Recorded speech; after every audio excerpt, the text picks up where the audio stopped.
based in Chicago. I'm based in Melbourne, Sydney, so two different sides of the world. Yes, yes. Actually, my wife is from Melbourne.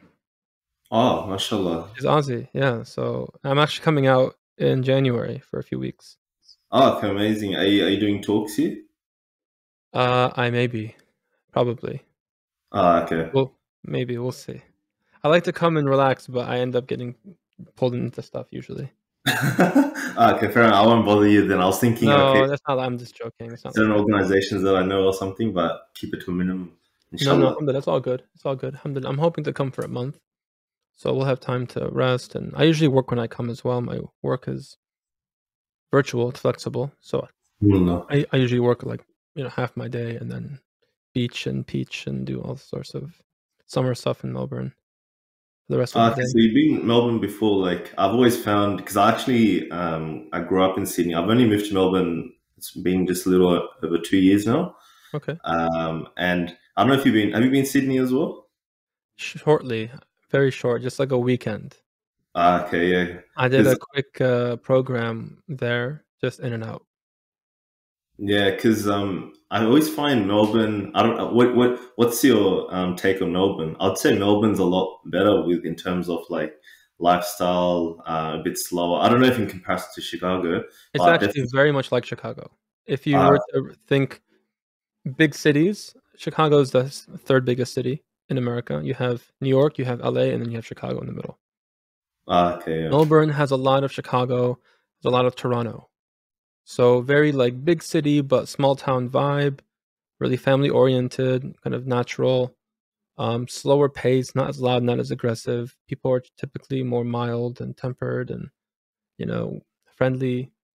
A lot of emphasis on food, like good coffee, for example. Melbourne's really good coffee. I'm sure Sydney has good coffee too, but I mean, I just Yeah. know Melbourne's coffee. Um, but yeah, just like more small town, humble, chill place than like the big, bonkers New York City vibe. Yeah, I mean, I know from a personal standpoint because I didn't realize how hectic Sydney was until I moved out, and Yeah, then I do feel I think this may tie into our conversation today about like spirituality potentially, that I can definitely feel a lot within myself in Melbourne just because of the slower nature, the slower pace. You know, like maybe your whole life you live in a certain way, in a certain pace, and then you get out of that mindset, and you realize, oh wait, like why have I been rushing? I feel a lot easier now, hmm, mind, body health. So sometimes I think people don't realize like living in certain ways or certain lifestyles. Maybe I don't know the natural pathways, living out in the countryside, all that sort of stuff. I don't know, but I definitely feel more within myself after moving out to Melbourne and understanding that it can have sort of effects on the mind as well in ways you didn't realize until you sort of move out and experience a different, slower lifestyle. So I don't know what your take is on that from a naturopath standpoint. one of the core determinants of health is the environment that we're in. That we're not these isolated creatures that oftentimes modern scientific perspectives dictate us to be. We are products of the environment that we're in, the context, the families, the political situation. I mean, the moment we're in now in America, 2024 elections coming up. That's a moment. That's a reality. There's an influence there on one's health, on one's psyche, on one's soul.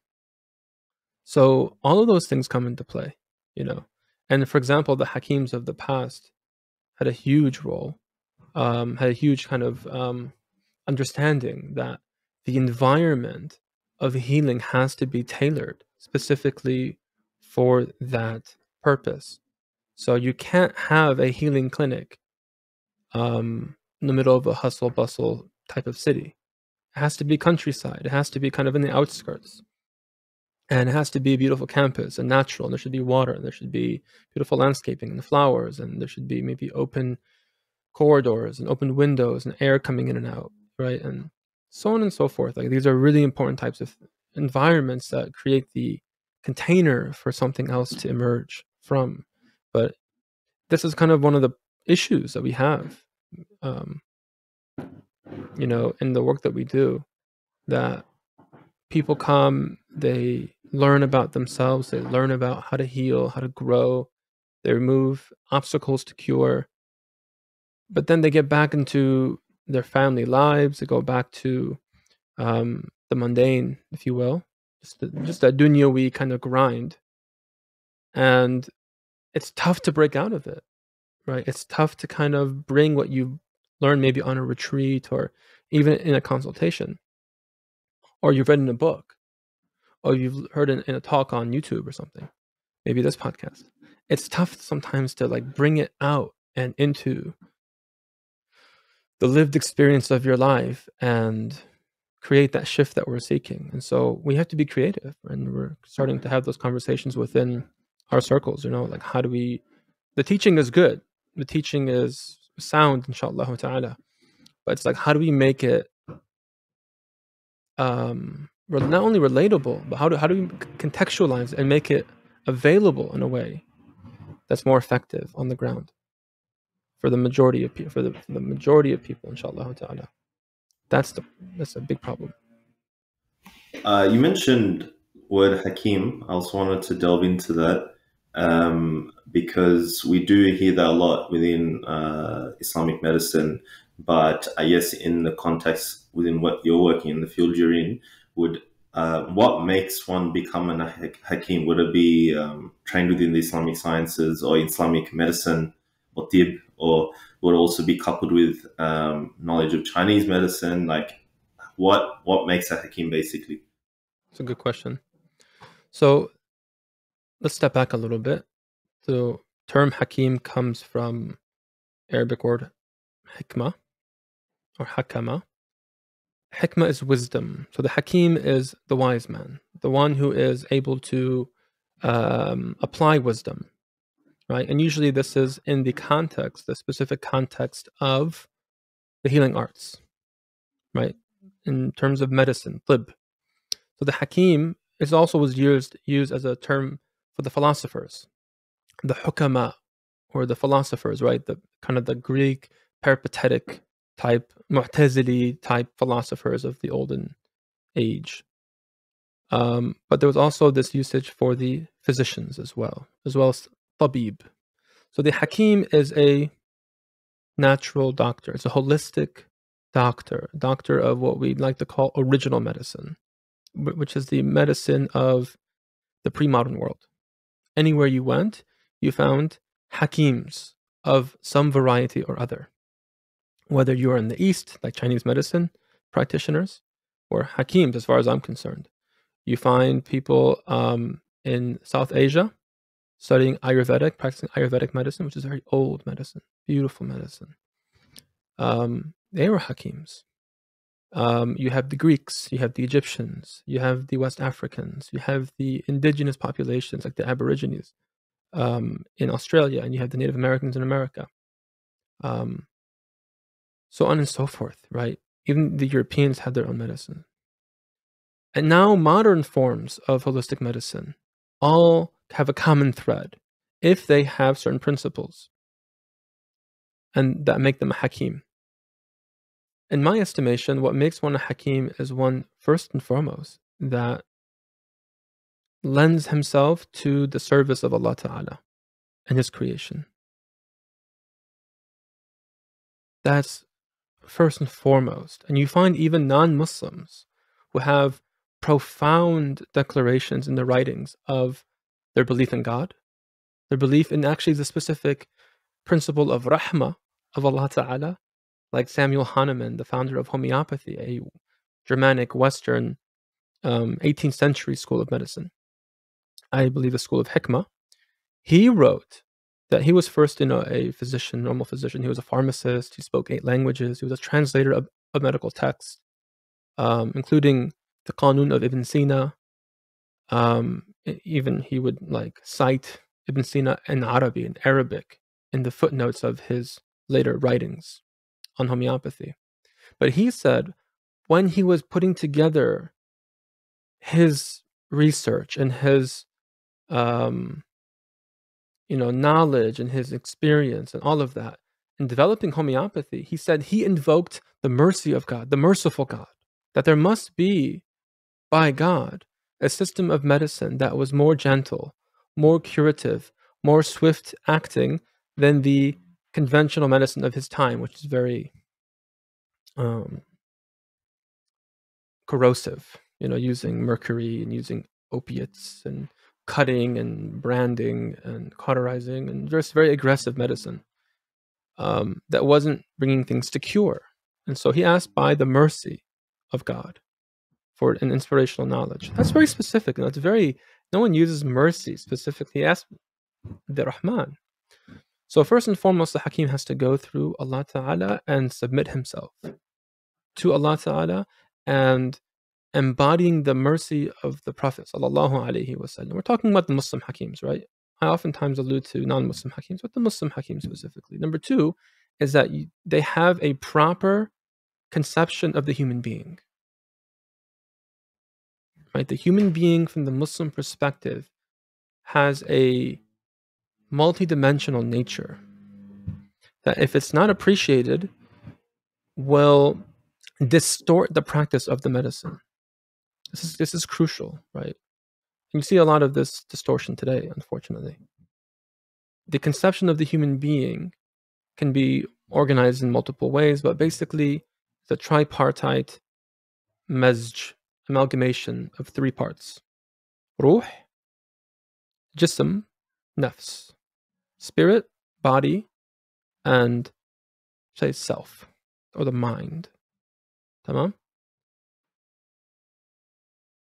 These three parts have three different zones, three different dimensions of reality external to the individual that they inhabit, and they influence one another, right? And so this idea of integrative medicine, this idea of psychosomatic medicine, right? Psycho means psyche, mind or soul. Somatic means body. So the psychosomatic dimension is the mind-body dimension. And we would include the ruh, we would include the heart, right? So this is kind of the purview of the Hakim, is that they're connecting to Allah subhanahu wa ta'ala and the Prophet sallallahu alaihi wasallam intentionally, consciously. And number two, they orient to the individual that they're treating from a holistic and comprehensive way. That would be the beginning, I would say, of becoming a Hakim. From there, we can begin to specialize in certain modalities, certain applications, like homeopathy or acupuncture or naturopathy and so on and so forth. You can have specific focuses, specific styles even of Hikmah, if you will. But those two things, I would say, are the most important. Allah Ta'ala. Would you say that in comparison to conventional medicine, where you just go to a doctor, you just tell them, I don't know, I have a pain on, I don't know, wherever, my shoulder or my hip or my legs, wherever it is, and they just prescribe you with a medicine or a tablet or whatever, medication in order to try to heal that. That isn't necessarily what a Hakim is, where Hakim is obviously what you've described more so. I'm saying in comparison to conventional doctor, Hakim is understanding the nature of the human being, the body, the soul, the mind, all these aspects, and then combining it with whatever. Like you mentioned homeopathy, which is obviously perhaps controversial to the standpoint of conventional medicine perspective. Can you expand on that side of things as well? So would you say that in comparison to a doctor, that's like a doctor in conventional terms isn't going to be a Hakim because they lack that insight that a Hakim might have from the standpoint of body, mind, soul, relationship to Allah, invoking Allah's mercy. I've never been to a doctor where they sort of do that, you know what I mean? But yeah, would that be the difference? And also, would you be able to expand on homeopathy as well? Good. Okay. Bismillah. So as to your first question, it's a good question. I would say that a physician, a MD, can be a Hakim. They're not necessarily trained to be Hakims out of their schooling. They're trained to be highly specialized, professional practitioners of a specific modality of pharmaceutical medicine that's applied to a specific organ system typically. And they're very good at what they do, aren't they? I mean, they're amazing. It's like it's almost like miracles that they can do.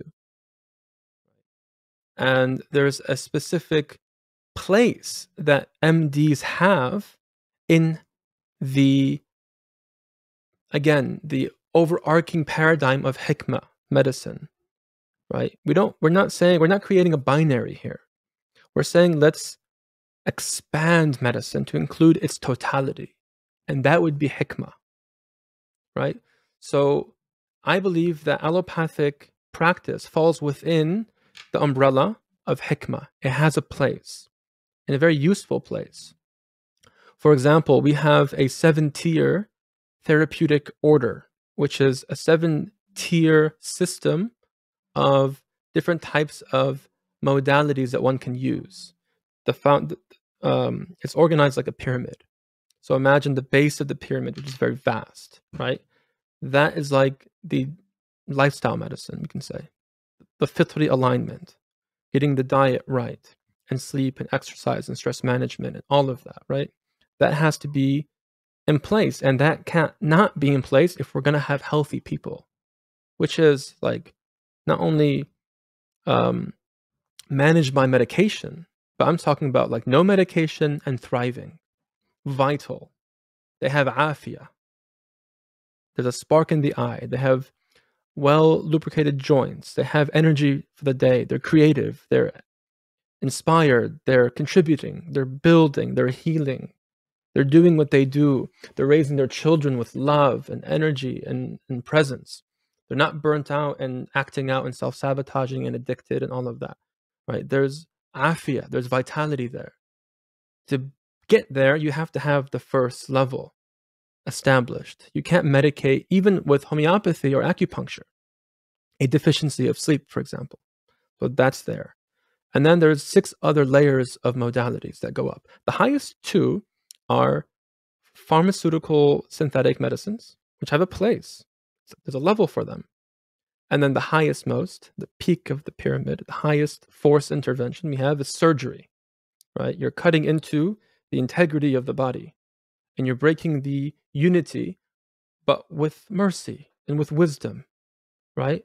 Like if the surgery is necessary, I will go willingly to the surgeon. And I pray to God that the surgeon is capable and fit for the job, and that I will have a positive, effect of the procedure. And I would believe if that was truly necessary, that there's nothing else I can do. For example, there's gangrene, right? There's this rotting of my hand, and it's spreading up my arm. There's no herb, as far as I know. Allahu Ta'ala Alam. As far as I know, there's no herb, there's no homeopathic, there's no acupuncture points, there's no hydrotherapy, there's no body work things, there's no trauma work you can do. You chop that thing off as conservatively as possible, but you chop that off. And then from there, right, you work with a hakim, hopefully. And then you explore what were the reasons why I lost my limb? What were the underlying causes of that? In that dire emergency, don't come to someone like me. Go to the ER, to the emergency room, go to the surgeons, have them deal with it. It's an emergency situation. But then after, if you want to heal, you want to grow, you want to establish the conditions for vitality and afia, then you work with someone who knows that stuff, who's equipped with those tools and those resources and the hikmah, the knowledge to establish those new rhythms and patterns so that it doesn't happen to the other limb 5-10 years later. Right? So there's a place for that medicine. Absolutely. And so it has a place within hikmah. It's not an either or, it's not a binary. The hakim should have adequate knowledge of pharmaceutical medicine and maybe some training in minor surgery. Like, for example, in my training as a naturopathic doctor in America, which I should name is different than the naturopaths you guys have in Australia. The naturopaths you guys have in Australia, and God bless them all doing powerful and beautiful work, are trained at the bachelor level, right? They're bachelor's, they're bachelor degree graduates. In America, we don't have a bachelor's degree, it's a doctoral degree. It's a 4-year doctoral degree that you do post-bac. So I have, for example, my training in biology and chemistry. I have a BS in biology and a minor in chemistry. And then I went to ND school and did 4 years. And there's board exams, and it's kind of set up similar to the MD and the DO, the osteopathic programs. So you have 2 years of basic sciences. You learn anatomy, physiology, and pathology, and immunology, and all of that. And then you do a board exam, similar to the USMLE Step 1 board exam in the US. It's called the MPLEX. And then you do 2 years of clinical study, where you learn all sorts of tools now and how to apply the principles and use the knowledge of anatomy and physiology to help the person. Most MDDO students only learn pharmaceutical medicine. We do a year of pharmaceuticals, and we do nutrition and lifestyle, and we do homeopathy, and we did herbal medicine and learn supplements, and we train 2 years with chiropractors to learn manual medicine, how to adjust people, right? I did extra training personally after I graduated, well, during school actually, and after graduation, in somatic trauma work, in emotional work. I believe in that work, and I have a passion for that work. We can talk about that later, inshallah ta'ala. But so I learned all these different tools, and that's what's helped me become the practitioner that I am today. So is there a place for allopathic medicine? I mean, I would flip it. People say, is there a place for Hikmah in the hospital systems and the conventional systems? I would flip it. I would say Hikmah is the original medicine. Hikmah is the original paradigm. And within that, you have different degrees of specialization. And the MDs and the people that are specialized in endocrinology and cardiology and so on and so forth, and ER physicians, those guys have their role to play. Absolutely. And one of the first lessons I learned from my teacher, Hikmah, God bless him and preserve him, was that don't ever underestimate the mercy of God and where it may come from. Right? Don't scoff, basically, at anywhere where Allah Ta'ala may express His mercy. The mercy of Allah could come in the scalpel of the surgeon, and it could come in the homeopathic remedy, and anything in between. Anything and everywhere, one can find the mercy and the hikmah of Allah Ta'ala. And that's what I believe one of the operative teachings and underlying principles of hikmah medicine, actually. And I love this hadith, and I'll stop talking after I mention this part, inshallah ta'ala. I tend to rant, I beg your pardon. I can go off on tangents. But the hadith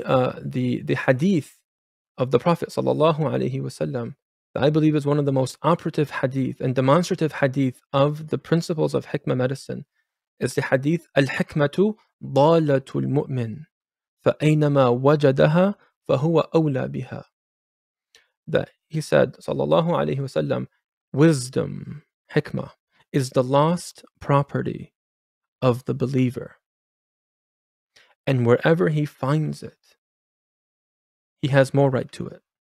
It's his. Wherever he finds it. So if there is hikmah in Chinese medicine, marhaban. We'll take that. Thank you very much. Is there hikmah in Ayurveda? Oh yeah. Thank you very much. Is there hikmah today in Unani Tibb, Unani Greco-Arabic medicine? Bismillah, give me that. Homeopathy? Marhaban. Trauma work? Bismillah, give me that. Osteopathic craniosacral work? Marhaban. Whatever it is, yoga? Marhaban. Elements of it. Maybe we might have to strip some of the dogmas and the ideology and the mantras and whatever other things that don't correspond with our aqidah or our ethical framework. And that may need to be a process that things go through until they're sound and fit for use.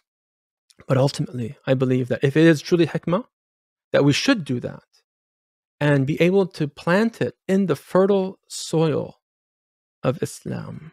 And that thing will do better with us than with them, because we have the richest soil I believe, and you believe, and we all believe as Muslims, inshallah ta'ala, for any true thought, any virtuous and beneficial thing in the world to thrive in.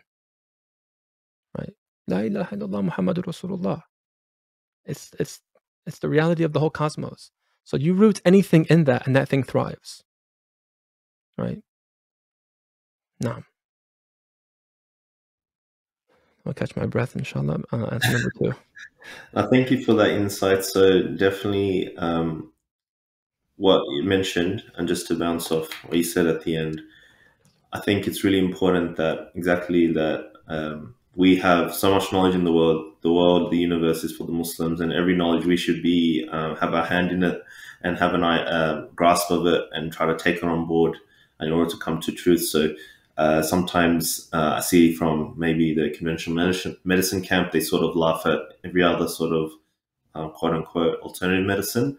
But it's not about being either or, and that binary that you mentioned, it's about taking from everything. And obviously what you've just described in terms of, I don't know if it's called the hierarchy of needs, but in terms of the high levels of surgery and medication, it's definitely a place there for when it's required. So it's not being rejectionist at all. So it's really important to take on board all the knowledge that we come across and sort of add it to that. Like medicine is obviously a growing field, and I've talked to a lot of people, like a lot of even Muslim doctors that sort of laugh at, we talked about Ayurvedic medicine, all that sort of stuff.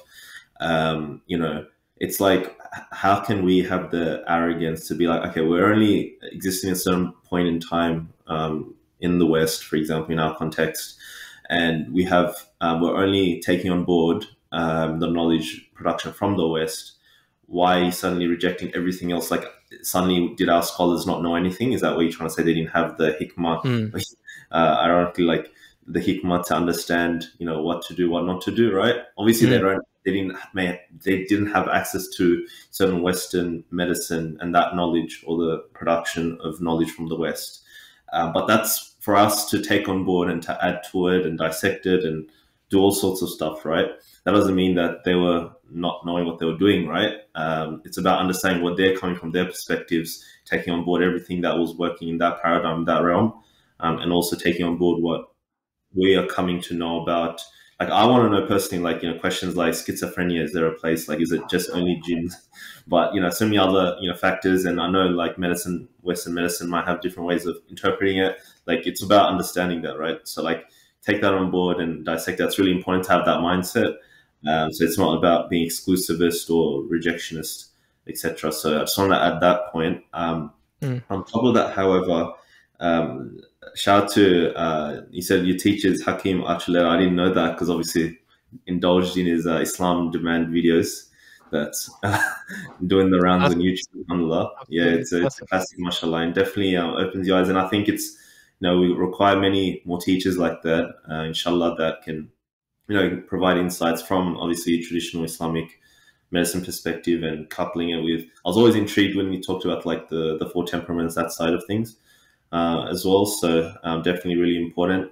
And to ask as well, like you mentioned a lot of different things like hydrotherapy, acupuncture, somatic, traumatic therapy, homeopathy. So inshallah, I'd love to sort of get into that because I need to give a bit of a background from my end. I'm really intrigued by these sort of fields as well. So from my personal standpoint, like I always enjoyed learning about the 4 temperaments.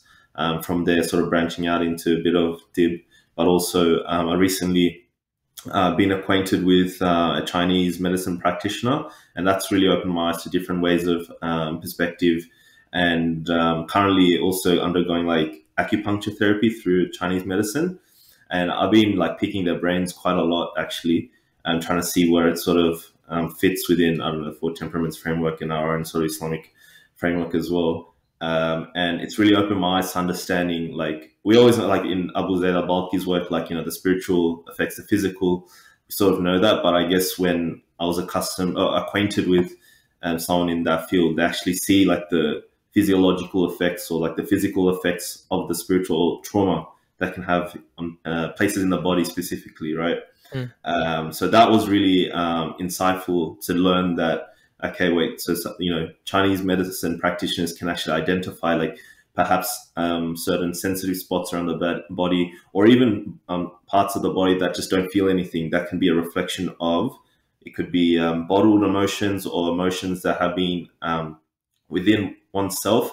And I know they talk about qi. I think that's the terminology, where that if that isn't circulating around the body, that means that blood isn't going around the body in a sufficient way, which means that it doesn't really, there's something that needs to be addressed from the spiritual, right? Or places that may be really sensitive might be as a result of someone that's gone through trauma that's had effects on that certain part of the body. So it's really interesting, like that side of things is just really, really fascinating, because we don't really speak about it. It's not really talked about widely within the Muslim community, because sometimes, like we talk about, worship Allah and get closer to Him. Obviously, super important.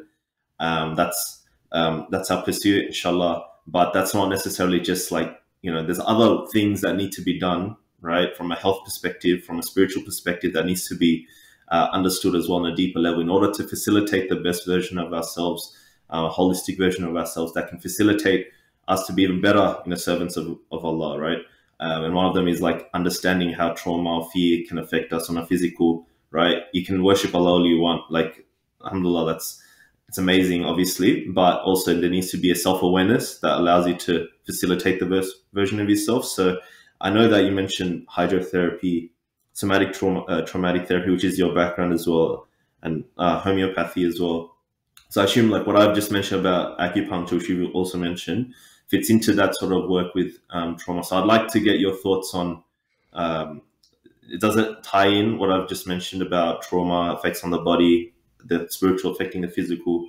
Is that why perhaps you use, I'm not familiar with hydrotherapy, but I'd like to get your thoughts. Like, does it fit into those sort of fields of study when it comes to understanding how trauma can affect one on the physical?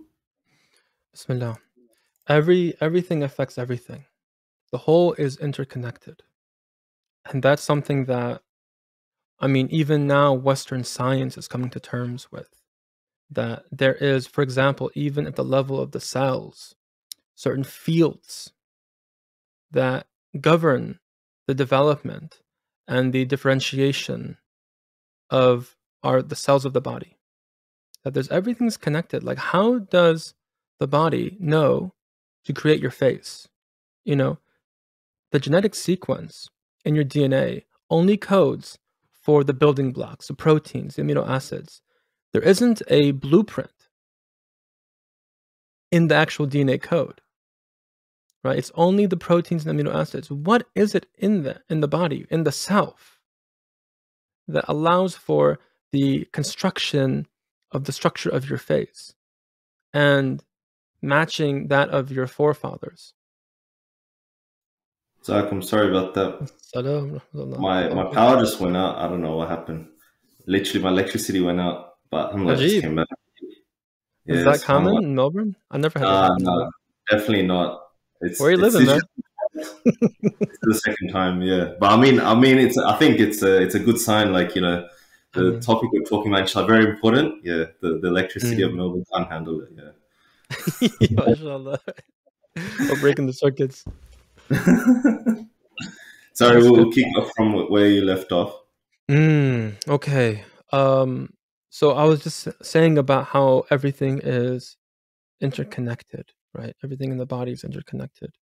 And just when you were gone, I was just thinking, the hadith of the Prophet ﷺ came to me. The hadith that everyone knows, we've all heard this hadith before. And it goes, Inna fil jasadi mudgha. إذا صلحت صلح الجسد كله وإذا فسدت فسد الجسد كله ألا وهي القلب أو كما قال صلى الله عليه وسلم.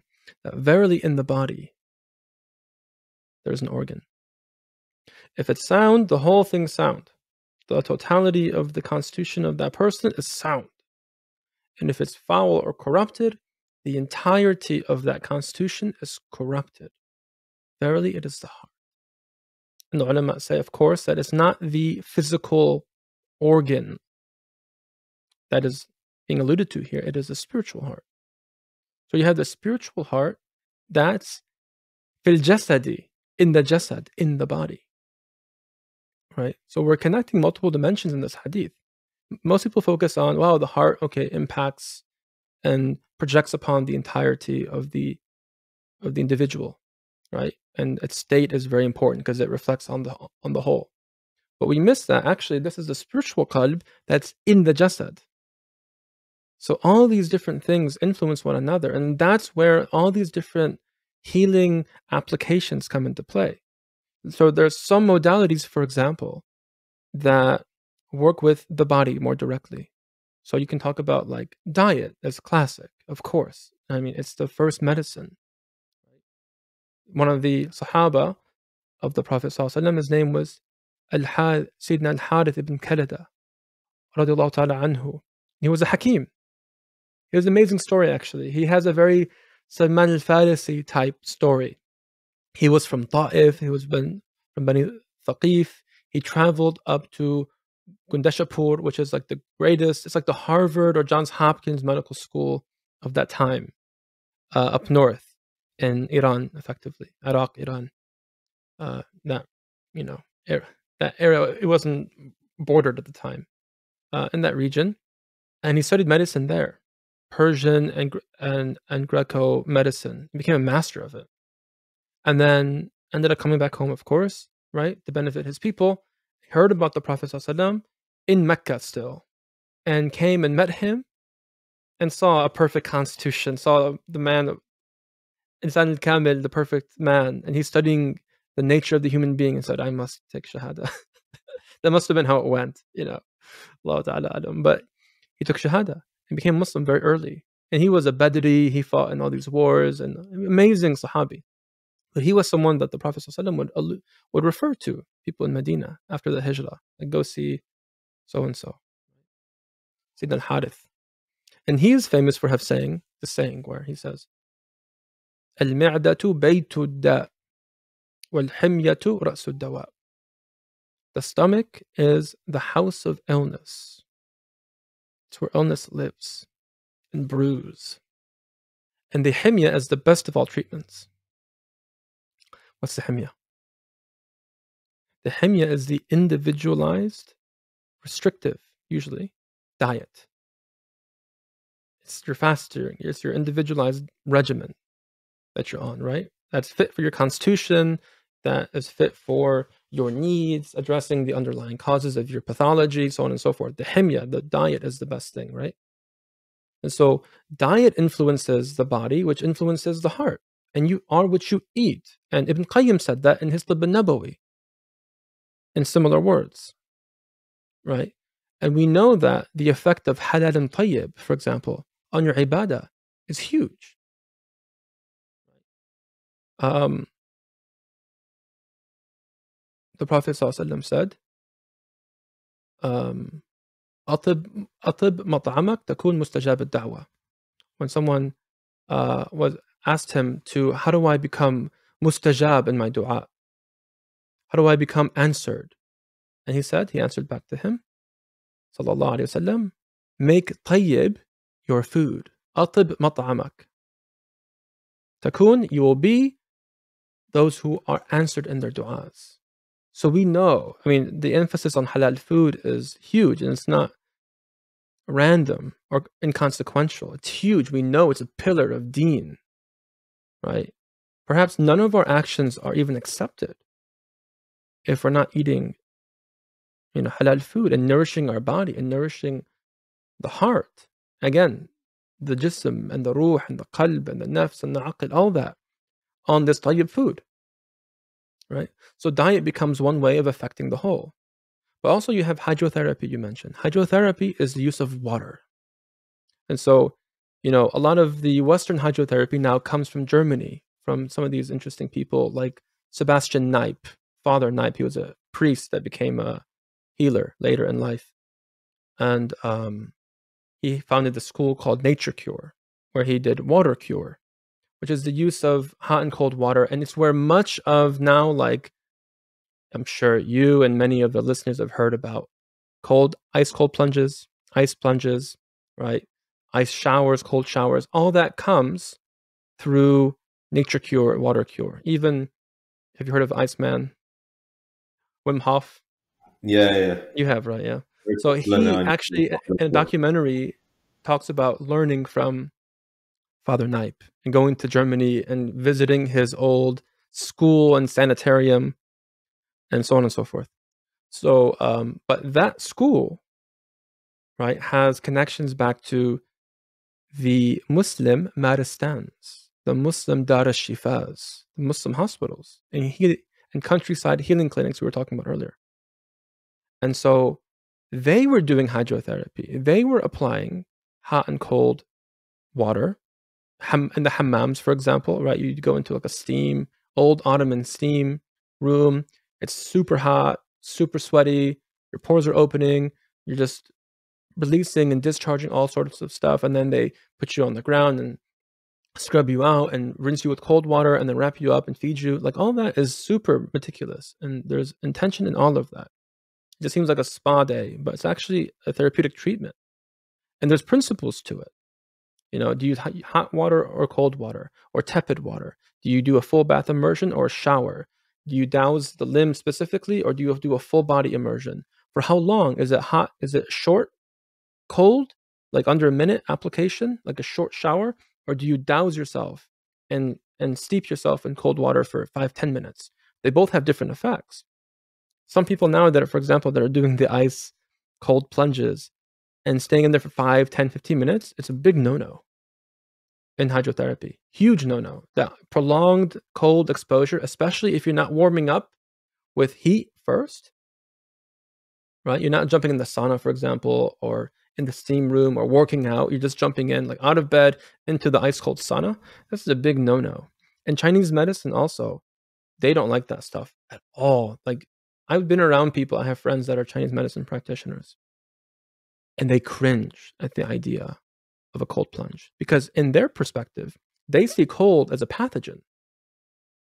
Like, you know how we think of like viruses and bacteria as pathogens, right? These things that cause pathology, that cause disease.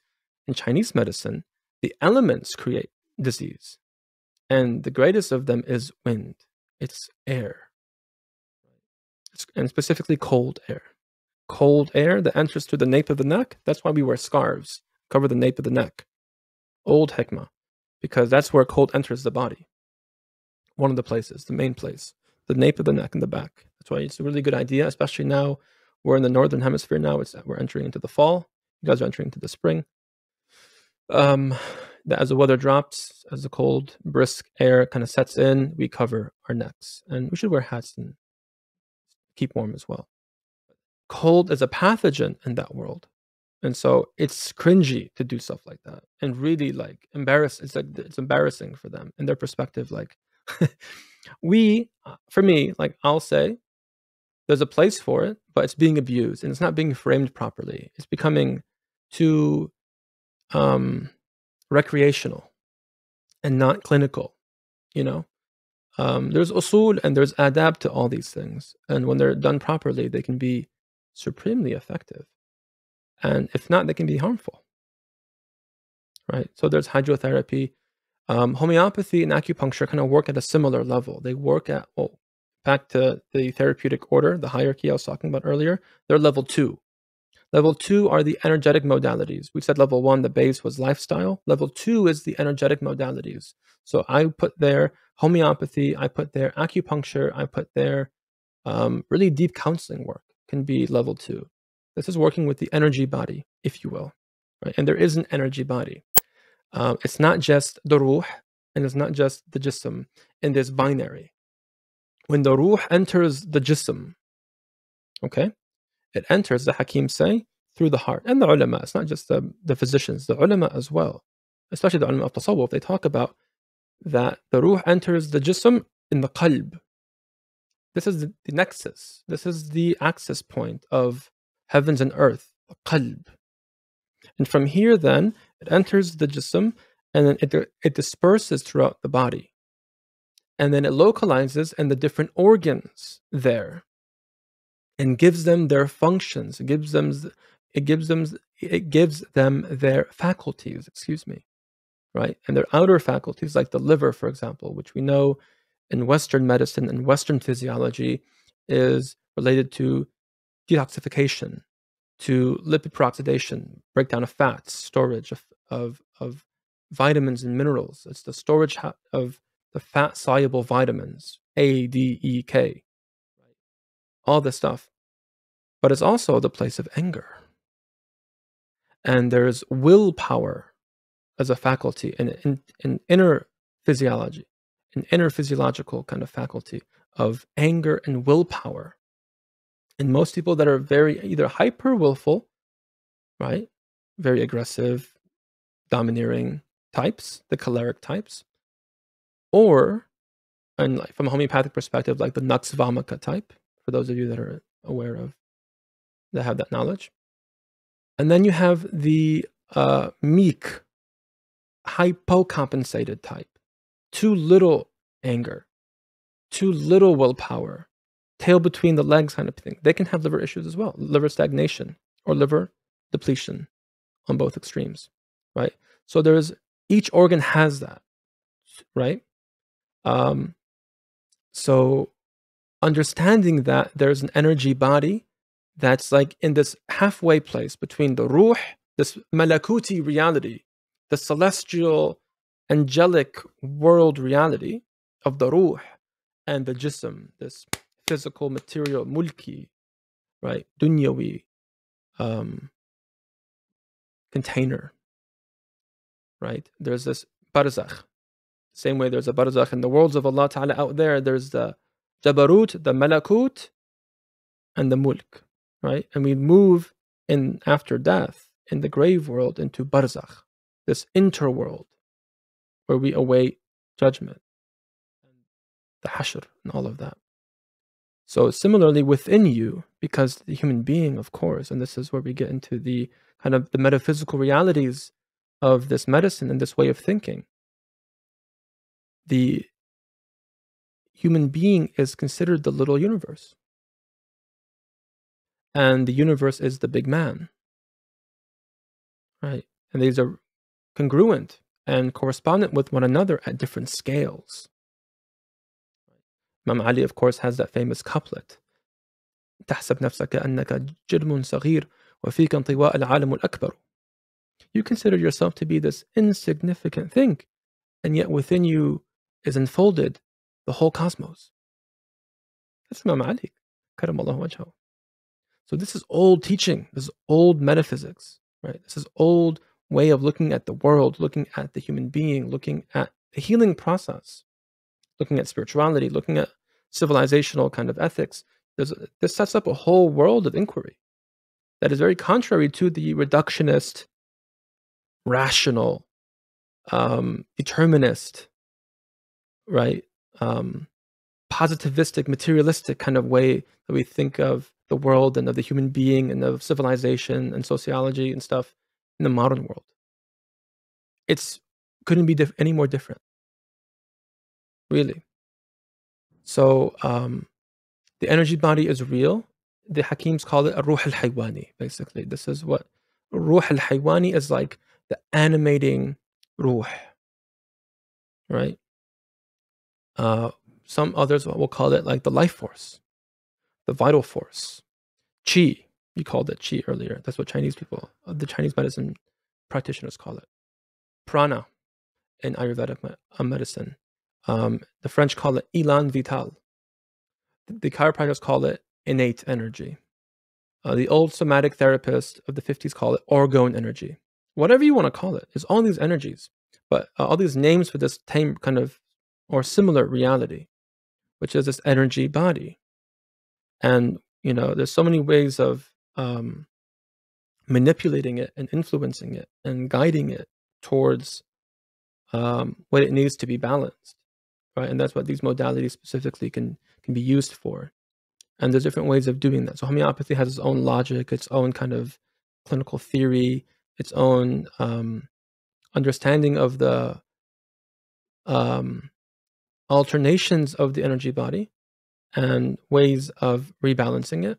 Usually, for example, the homeopaths talk about the distunement of the vital force, like a radio frequency that becomes distuned and a little bit shh, and you have to retune it for that sound to come out clear. So it's about a matter of like frequency and tuning, kind of. That's the imagery you get from the homeopaths. Where in Chinese medicine, it's stagnation, that there isn't a flow of energy in the body. Who's right? Allahu Alam, they're both right. Allahu Alam, who's right in reality. But they both have tremendous success, that's for sure. They have their sound cosmology, more or less, as traditional kind of paradigms. A metaphysical sense of the individual, ontology, the knowledge of their being. And then they have an understanding of basic physiology, inner, and outer physiology. And then they have tajriba. They just have experience. They have clinical experience, right? And they just try different things and they talk with one another. And it's very scientific in that way, quote unquote, scientific in the sense that it works. And there's, guidelines, and there's tomes of literature outlining, failures and successes and refinement over hundreds of years of this art, respectively. For Chinese medicine, millennia. It's over 2,000 years old. It's incredible. I mean, have you heard of the Iceman? Not the Iceman Wim Hof, this other Iceman, which is this body they found in, I think, the Swiss Alps. And I think he was dated like, I can't remember exactly. Whoever is listening can look it up. I want to say like 6,000 or 7,000 BC. Like, ooh, way old man, old guy, right? Old guy. And he's frozen solid in the Swiss Alps. And his hair was still intact, and his nails were still intact. And he had a pouch of herbs on him that were still intact. Ajib, just preserved. But what was most interesting about the findings, this guy is in the Swiss Alps, he's in Europe, is that he had these tattoos all over his arms, and they show them in the article. Tattoos, right, of they're called the meridians, like the channels of chi flow in the body. And they had the exact tattoos of what we know now to be the channels of the meridians of chi flow on his body. And he had medicines and he had needles. So this medicine, we know now it's like, we think 2,000, 3,000 years old. Allahu Alam where it comes from. Allahu Ta'ala Alam where it comes from. This is old medicine. This is original medicine. It's not just old romantic throwback, non-scientific, cool, haha, romantic, throwback stuff. This is deep knowledge. And this is something that's lost today. I think you alluded to it earlier. It's part of the colonized mindset to reject everything that came before modernity. Wallahi, I consider it like one of the greatest ways of protest to return to this knowledge. A rage against the machine, if you will. This realignment, this insistence on the fitrah, insistence on traditional medicine, this insistence on developing health and vitality as opposed to just managing symptoms by suppressing them with pharmaceutical medicine, even though that has a place. Not rejecting that. But we know for a fact that conventional medicine today is not affecting much the pandemic spreading and proliferation of chronic disease. Like, name your disease. Cardiovascular disease, going up. Cancer, going up. Autoimmune disease, going up. Respiratory issues, going up. Mental health issues, going up. Suicide, name it. It's trending up. It's not like, it's dipping down, that science and technology have really come to a peak and we're at this pinnacle of human civilization and development and we're going to live forever and have vitality till we're 90. No. Actually, we're miserable. And we're even though we're living longer because we have technology to keep pushing it, but we have a decreased quality of life. And this is not an attack on the MDs. This is an attack on the colonized project. The totality of it. It's all wrong. The way that we live and the way that we eat and our relationship to one another, and it's just all of that is off. It's not how the Muslims built a civilization. And you can go to Spain and learn about the Muslims in Spain to get a sense of what kind of civilization lived there. Beautiful, thriving, modern for their time, you know. Super modern, super leading edge. But what's interesting, one of the commentators, one of the historians commented and said, the Muslims in Spain, while the European Christians were killing themselves and burning their books and burning the witches and the men, not the women and the men, they're called them witches. Maybe some were, but I'm sure many weren't. They were just practicing medicine, using herbs and stuff, made them a witch at some point. But, you know, while that was happening, we had our Renaissance. And we had music, we had arts, and we have oud, and we had beautiful foods, and we had trade, and we had architecture, and we had, I mean, everything. It was an incredible civilization. And he said that there was so much awareness of the civilizational project that was being undertaken in Spain that they reached a point where they knew if we do any more technology, if we employ any more technology, at this point now, we're going to tip the balance with nature. So they opted out of developing further. And they lived in harmony with the mountains, and the aqueducts brought water in from the mountains, and it came in through rivulets and the streets and those fountains. And it's a garden cities. There were garden cities. They were beautiful.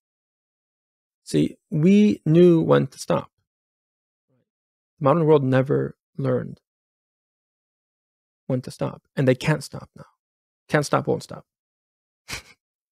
They cannot stop. And so this is that I'm criticizing. And the medicine becomes just a reflection of that, right? Deeper disconnect of the fitrah. That's what's being lost here. I mean, the modern world is not just like unnatural here. It's anti-nature. It's anti-fitrah. It's anti-fitrah. You know? It's an aberration, the way that we live, the way that we conduct our lives and build our communities and families and work-life schedules and sleep-wake cycles. I mean, the whole idea of even sleep, like for example, sleep, I talk a lot about sleep with my patients. Because that's like the main way, like if we can establish proper sleep, I consider this one of the greatest forms of rebellion against the machine. Because the machine tells us the day starts at 12 a.m. But Islam tells us what? When does the day start in Islam? Maghrib. Day begins at sunset. Right? That's the ticking of the new day. So the end of the day is the end of Asr. Then Maghrib sets in.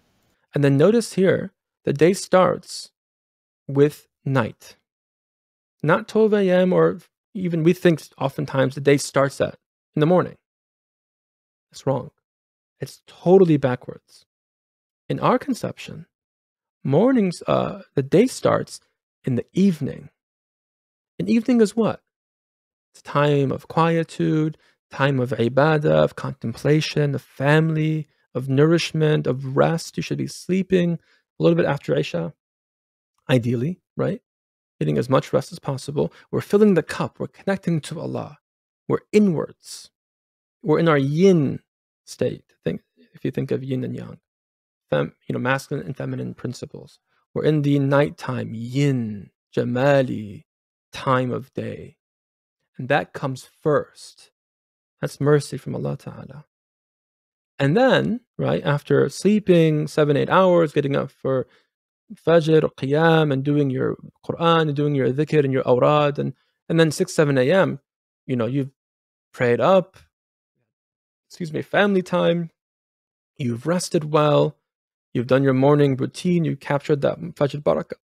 And now it's time to just hit the blocks, just jumping out of bed, just running out of the house. Just let's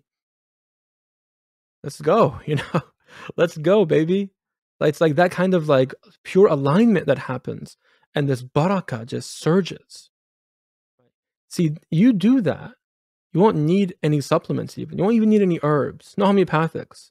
We can get that right. There won't be need for any of us. And I would love that. Seriously, I'd love for the whole world just to be vital, and we can just participate in life and building civilization, and not need to constantly be talking about what's wrong and fixing what's wrong. But this is the nature of the human being. This is the nature of Allah, of Allah's world. But this is something that's crucial. I don't remember where we left off, and I took a detour at some point. But these are major, I believe, like pillars of what makes this work very important. Not only is it aligning with, I believe, the principles of our faith, but also it's offering a path back to the fitrah in a time that could not be any more anti-fitrah and dajjalic. The Dajjal inverts first principles. The Dajjal inverts realities. That's what he does. And he's doing that. He's been doing that for a long time. And now it's like, we're just seeing from the unseen into the seen, these materializations of his dominion. His power structures have emerged from the unseen into the seen. Now we see them in these institutions. We see them in these corporations, these political structures, these medical structures oftentimes, these farming, mega agro, Monsanto structures of poisoning the earth. I mean, these are aberrations of the fitrah. And they have a negative impact, net negative impact on humanity, even if they can solve a minutia of problems. We suppress things in real time and cause problems downstream. And that is a lack of hikmah. The Iroquois League, a league of tribes of Native Americans, indigenous peoples in this country, in New York State, would meet every year, gathering all the chiefs of the tribes, and they would discuss the alliances that they have, trade policies, whatever, and they would make decisions, and they would contemplate together, what are the impacts of our decisions for 7 generations? Let's think about what it's going to do for our children, and our children's children, and our children's children's children, and our children's children's children's children. 7 generations. If it looks bad for them, we're not going to do it. See, that's hikmah. Because we're all connected. Even though time is linear, time is a veil. It's subjective, it's relative. With Allah, it's not linear. It's all available to Allah. In reality, it's all is happening at the same time. It's an illusion that we're living now, that there's like a moment, and then there's a moment, and then there's a moment. It's all happening. So we're connected to the early people, the awwaleen, and we're connected to the akhirin. And we're connected to everything around us in this moment right now. And this is an idea that I believe can heal paradigms. It's an idea that can bring hope to people that feel lonely, that feel separate, that feel alienated. That this is an aberration. Like, your symptoms of depression and alienation in this time is a sign of vitality, as far as I'm concerned. Wallahi. It's like, it's a good sign. This shouldn't be normal for us. Right? There's that great Krishnamurti quote. I want to share it. You should have it memorized, but here we go. It is no measure of health to be well adjusted to a profoundly sick society. I'll say it again. It is no measure of good health to be well adjusted to a profoundly sick society. We are living in a profoundly sick society. Profoundly sick. Look around. It's not well. People are not well. People are suffering. Suffering quietly, and they're numbed and distracted from their own suffering, oftentimes, so they don't express it. But you can feel it. If you talk to anybody, more or less, maybe it's because I do that for a living, so I have more exposure to it. But I believe it's true. We're living in a sick society. And the less discomfort we have with that, the worse off we are. We should be a little bit agitated. We should be a little bit off kilter. We should be a little bit anxious, a little bit restless. The body should be reacting a little bit to this food and the time schedule that we live in, and the toxins and the pesticides and the chemicals all around us. Everything's poison. The air is poison, the water's poison, the soil's poison. Not to be that negative person, but like we're living in a profoundly sick society. We are. And no one has this notion of the fitrah but the Muslims. We're the last bastion that speak of tawheed and speak of vitality. And those are the two sciences, the two pillars of the prophetic knowledge. Imam al-Shafi'i said, Al-ilmu ilman. Knowledge is of two categories. Ilmu al-adyan wa ilmu al-abdan. The ilm of deen, the sacred knowledges, fiqh and aqidah and hadith and Quran and usul. And ilm al-abdan, the ilm of bodies. What's that? Medicine. Those are two types of knowledge of the ilm. Ilm, al-ilm. They're both ilm. We need both. And of course, the Hakim has to be knowledgeable of both in some way. Perhaps he won't be a faqih or muhaddith or something, but has to have knowledge of the fard ayn at least. But also, there should be in some way, I believe, a modicum of fard ayn-ish knowledge of ilm al-abdan, and we've lost that. And so I consider it, and I've not me, who am I, but my teachers have told me that this fardul kifaya, to teach people how to be human again. That there's a mission involved in this here, a prophetic mission, a profound mission, a mission that perhaps could not be any more needed to be executed today. Of remind people of their humanity, how to be Adamic. And one of the ulama said, you cannot become Muhammadan until you are first Adamic, Adami. You can't be Muhammadi until you're first Adami. Whew. Ajib. That's amazing. First things first. Just eat. Can we learn how to eat right? How to move right? How to sleep right? How to have healthy relationships? How to talk to Allah before we get all this special du'as and dhikrs and stuff. Can we just learn how to count, just to be with ourselves quietly without grabbing our phones and just talk to Allah in a very fitri way, very Adami, basic fitri human way. And then you overlay that with the sunnah and you cultivate that, because the sunnah will always optimize the fitrah. But oftentimes we practice the sunnah without first connecting with the fitrah, aligning with the fitrah, so the sunnah becomes performative, becomes rigid. And that's a type of distortion. It's unhealthy to do that. And you have to do a lot of work to undo that. But if we get things first, if we get things right first, then when you apply the sunnah, it just flows, because I'm already in the fitrah. I already know how to do that in an easy way. If people learn how to eat properly, how to say Bismillah before, just teach children how to do that. Teach children how to pray. They're around prayerful people, right? And there isn't pressure and judgment and stuff. When they begin to learn the sunnah, they fly. It's just out of love. And this is like this is what we do.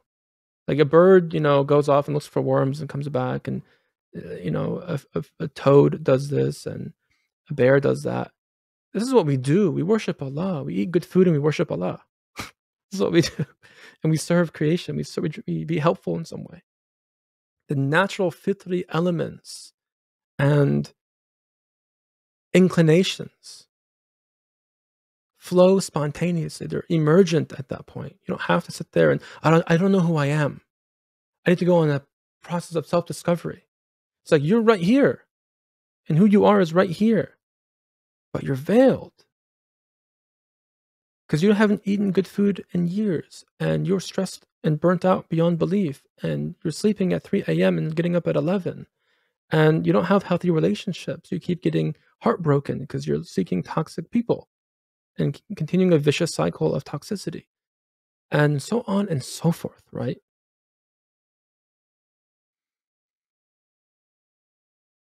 So we have to come back to Fitrah. This is what this medicine is all about. And learning how to connect with it is hikmah. And having the tawfiq to do that is rahmah. Alhamdulillah. I have a lot of, I guess, thoughts to share in regards to what you've mentioned. So, a lot earlier, you were also talking about quality of life and modernity, which is really interesting because I share similar thoughts in the sense that people make the claim like, okay, yes, conventional medicine and, now people are living longer lives. But I think that narrative is problematic because it's like someone can be in the hospital and because, not saying you can play a role, obviously, with medicine and, extending someone's life, maybe they may have been passed away a few years ago, but because of modern medicine, they're able to live a few years longer. But that life isn't like anything worth living in that sense, right? Which is unfortunately so. So that argumentation is sort of weak in my eyes, where it's like we should be focusing on healthy, properly actual vitality of everyone's lives and the way they're living, rather than just extending life for X amount of years. Like that to me seems a bit pointless. Like I've heard, like I know people that had family members and they've gone through a lot of bad health issues and they had to be hospitalized, and they said it themselves, like it's like they were seeing like the family member like a corpse just lying on a hospital bed, right? It's unfortunate. Like, so it's not necessarily that should be the just fixation of extending life, but also how to make the most of our lives in general from a vitality perspective, which is really important. And also in regards to modernity, I think for sure, like a lot of we had traditionalism and then modernity and post-modernity. The sort of systems and structures that we are currently living in. I think like just having good sleep or sort of what society tells us, doing something that's against it, but we know that it's good for our vitality. We should definitely propagate more and do more as well. And that connects with being in tune with the fitrah. Like, I mean, we can. A lot of people talk about dopamine depletion and trying to make the most out of their lives and feeling or experiencing happiness, all that sort of stuff. And what you mentioned about al-rad and getting up for prayer and qiyam, all that sort of stuff. I think honestly, like if someone lives that genuine healthy life of sleeping earlier, waking up earlier, being in tune with their spirituality, because the heart and the body obviously interlinked in the sense that the spiritual affects the physical, and it's really important that we should be in tune with our heart. And obviously, through our Islamic tradition and Hadith corpus, etc., we know that Prophet kept reminding us to take care of the heart, right? The heart is super important, right, from a metaphysical perspective, and that means like we should be taking care of it, and we have a responsibility, like doing the dhikr and the awrad and extra prayers and all that sort of stuff. That will enlighten the heart in such a way where forget about trying to get those dopamine hits and all that. Like that's all you need, and that's the happiness you'll experience. And if you get up and have your sleeping patterns right, all that sort of stuff, you'll definitely feel and experience things that you otherwise wouldn't. And it's not to say that we're chasing those feelings and experiences, but that's just a natural effect that happens when you're following the Quran and Sunnah. So it's definitely important to undertake that sort of lifestyle, because once you wake up early, you do your dhikr and your awrad, then your heart will be content. Your heart will feel like it's at a good place. I remember, and there's a statement like Ibn Taymiyyah was saying, like, people saying like, why were you gone for an hour or two early in the morning? And he said like, this is my medicine. Like, the spirituality that I need to do, that I need to go and seclude myself a few hours early in the morning. This is my medicine. And once someone has a taste of that, gets into a lifestyle, they'll understand, like, my body needs this, my heart needs this. You have to keep doing it. I know, we're all imperfect. We don't, not everyone, especially myself, we don't maintain that like all the time. But back of your mind, you're always thinking, you need to do that, you need to do that, because you know that your heart needs it, it longs for it. Just like you need to taste that honey because it tastes so nice, right? Like you need to go back to it. And that's the rahmah that Allah bestows on his creation, that he gives us that experience so that we can keep going back to it. But the heart needs that, right? Forget about the body for a second. And obviously the body needs cardio and exercise, all that sort of stuff, but even from the heart needs all of that too. So that needs to be more ingrained in our daily lives. And as you mentioned, as soon as that spirituality is taken care of, then then go about your day and do what you need to do, and you feel more of an alignment rather than burnout. I mean, obviously, it's not easier said than done. People live different lives and have different jobs. All that you can't just like flick the switch. Sometimes work can be intense, and and that's like the rigors of life and all that. But it's always just to have that perspective that maintaining that spirituality and maintaining the heart is also super important, and trying to take strides to take care of that side of things. And that's where the barakah and the experience and the happiness and all that sort of stuff naturally comes about. And also earlier you mentioned the cold plunge, which was really interesting. About you mentioned Chinese medicine actually frowns upon cold plunges for too long. So I would say, I mean, from my limited understanding, I would assume that's as a result of like that would cause an imbalance, like too much coldness. I mean, even with the temperamental framework, right? Like if you're just way too water or way too much phlegmatic, that's an issue in of itself. But it's all about healthy balance is important. So I also I came across some studies about cold plunges being good for someone with ADHD, which is really interesting because, I mean, from the temperamental framework, the I'm not diagnosing anyone or anything, but it seems like a lot of the ADHD symptoms that we may see may be associated with the sanguineous energy. So that is more associated with the hot side of the temperament framework. And so the more coldness they experience, it sort of balances them, right? Which is really interesting. So, I mean, that was for me to just kind of see that very closely, see that linkage when I've read like a study based on about cold plunges. I'm like, oh, this fits actually nicely with the temperament lens, and it kind of speaks to the broader point I'm trying to make about trying to combine all these sciences, trying to extract as much wisdom as we can and bring it all together, because it's not just one isolated thing on the side. Cold plunges help ADHD. Okay, cool. But if we really take a deeper look, there's so much there to explore. It's deeper than just, people, like, it's kind of speaking to that reductionist take on medicine. It's not just, okay, now we see people as ADHD. Okay, cold plunges for them. Like, okay, you can do that. Obviously they might help them, but there's more that meets the eye. There's so much more to it. There's layers to it. And it's important that we undertake that study and that understanding, because there's so much to explore. There's so much hikmah, wisdom, and the universe. And you mentioned Imam Ali and the saying, radiyallahu anhu, and we're universe in a body, and it's about the cells, like we were talking about trauma cells, like these all have effects. Cells are living. too, and that has effects or implications on the body as well. So it's all about having that understanding.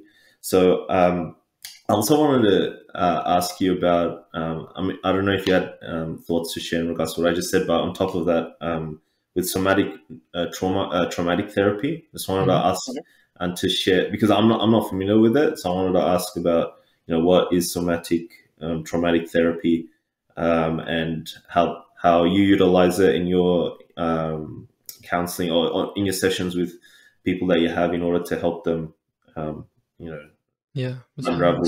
the trauma they may have experienced. Thank you. I first came across somatic trauma work through my teacher Hakim Achalada. And this is kind of how Allah sometimes just nudges you in directions and you don't know why and how and for what purpose and what end. But when I reached out to him first, this is over 10 years ago now, I'm doing now, I wanted to be a student. And he said, look, he responded, he said, look, I'm doing somatic work now, trauma work. So I asked him because I wanted to learn, Tibb and stuff like that. I said, what the heck is somatic trauma work? This is like 2012, 2013. This is 2013. And he said, it's this and that. And if you like, we can work on that. We can explore that together. I'll teach you that. I said, I'll take whatever you got. I'll take whatever you want to give me. What happened? And so we started doing sessions together. That was his condition. He said, if we're going to study together, what you first have to do is go through the experience first and receive care, receive somatic trauma therapy first. Then we'll do the didactic part. Okay? So this is, I pretty much in my first year of medical school, which is very intense, I'm doing trauma work with Hakim, maybe once or twice a month. And it was profound. It was amazing. And then later we started to study together, and it became a very central part of my work. Now, what is somatic trauma therapy? Soma means body in Latin. So somatic work is basically psychosomatic work, mind-body work. And the whole premise of that work is built on this notion that we've been talking about now, that it's now coming back to the Western sciences, that there's connections between the different parts of us. Like, for example, as an aside real quick, modern medicine, modern science has spent the last century developing these specific disciplines of neurology and immunology and endocrinology, the study of hormones, and psychology, and so on and so forth, right? And they're like focusing on their specific domains and creating rubrics and best practices and applications in that specific box of that specific ology. Last 10 years now, what's the cutting edge doing?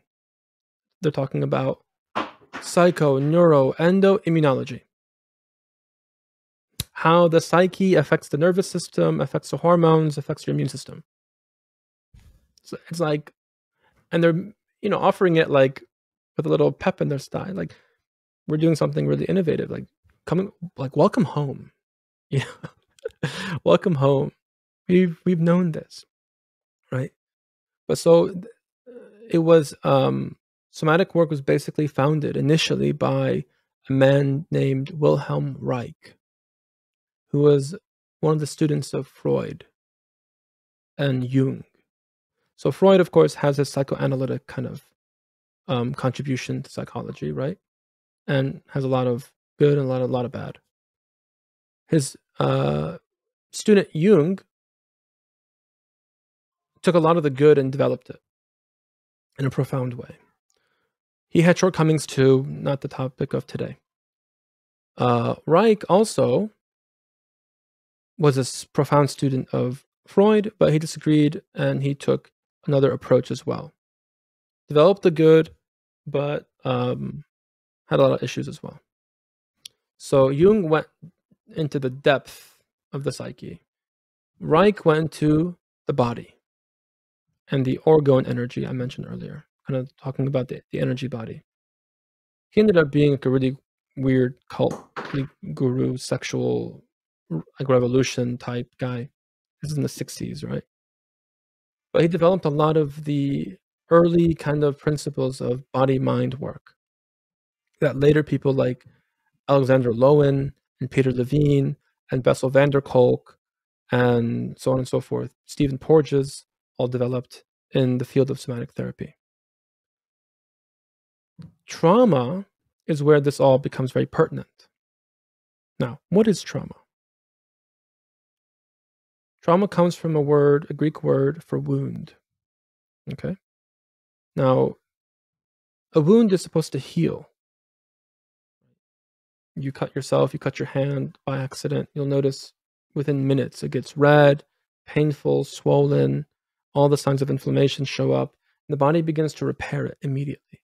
And maybe within a day or two, you'll notice it's sealed up, maybe there's a little scar, maybe it goes away fully in time as well. And it's closed and clean and sanitized, and the blood goes back, and all the immune markers go back to normal, and it's like nothing happened. All spontaneously. Ajib, like how did it know? What's doing that? If we're just a bag of bone, just materialist protons and electrons and cells, and like what's orchestrating that? What's the wisdom? How does the body know to do that and when to stop? How come it's not just sealing it with new cells and then continuing to like build until there's this nasty growth around the wound, the initial trauma? And no, it knows to like keep it flush and super clean and maybe even leave no artifact of the initial wound. How does it know to do that? We talk about emotional wounds, emotional trauma, which is what trauma work is about. We're talking about emotional trauma, right? There's trauma in the ER. That's not the zone of somatic trauma work. We're talking about emotional, psycho-emotional trauma work, trauma wounds, excuse me. And effectively, those are wounds that don't heal, right? That there's some sort of residue or artifact or taint or lesion that's left over from the initial wound, as well as some sort of compensation that lingers. That becomes the trauma, right? The response to the trauma that lingers. That's what becomes the trauma in the chronic sense. There's the initial trauma, and then there's the lasting trauma. We treat the lasting trauma because the initial trauma may not be a trauma in the chronic sense, even if it's a profound experience. So, for example, someone gets stuck in a house fire, God forbid. We'll protect our families and our homes. Pretty traumatic experience, yeah? So watching your house go up in flames. If that person was to, hypothetically, let's say, move through that experience, move all the energy, all the reactivity, all the survival energy, right? All the fear, all the angst, all the anger, all the everything. And then come back to equilibrium the next day or a few days after that. Is that person traumatized? I mean, I think that's just normal human reaction, right? Maybe. Depends. I'm saying the person has completely resolved and processed the whole experience. Okay. Hypothetically. I mean, ideally, if they've at peace with it, and to some degree, they should achieve equilibrium. But there's obviously going to be some residue or some. Oh, no, I'm saying that in this hypothetical that there's no residue. They're fully processed. Okay. Are they traumatized? Okay, yeah. Then ideally, yeah, they should be back at equilibrium. Yeah, they're not traumatized, right? Because they experienced a trauma, but they're not now traumatized. They've moved through it. They've completed a process to its completion.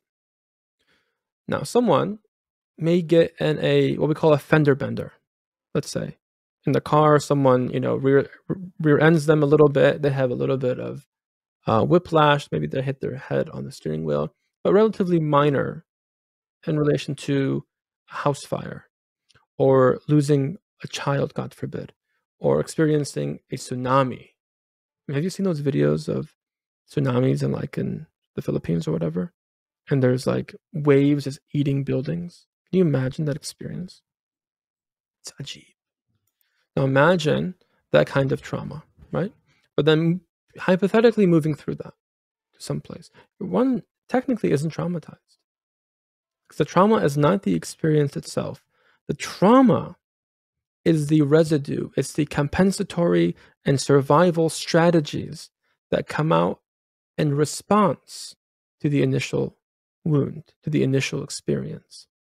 That becomes the locus of the work, right? Because, for example, someone is abused and now they close their hearts and never trust anyone ever again. Is that healthy? No, it's not healthy, right? You don't want to close the heart, even if it's rational, even if it's functional. If it makes sense, like this person, I've been hurt before, so I'm protecting myself, so I'm not going to let anyone in. Okay, I understand that completely. But how are you going to love again?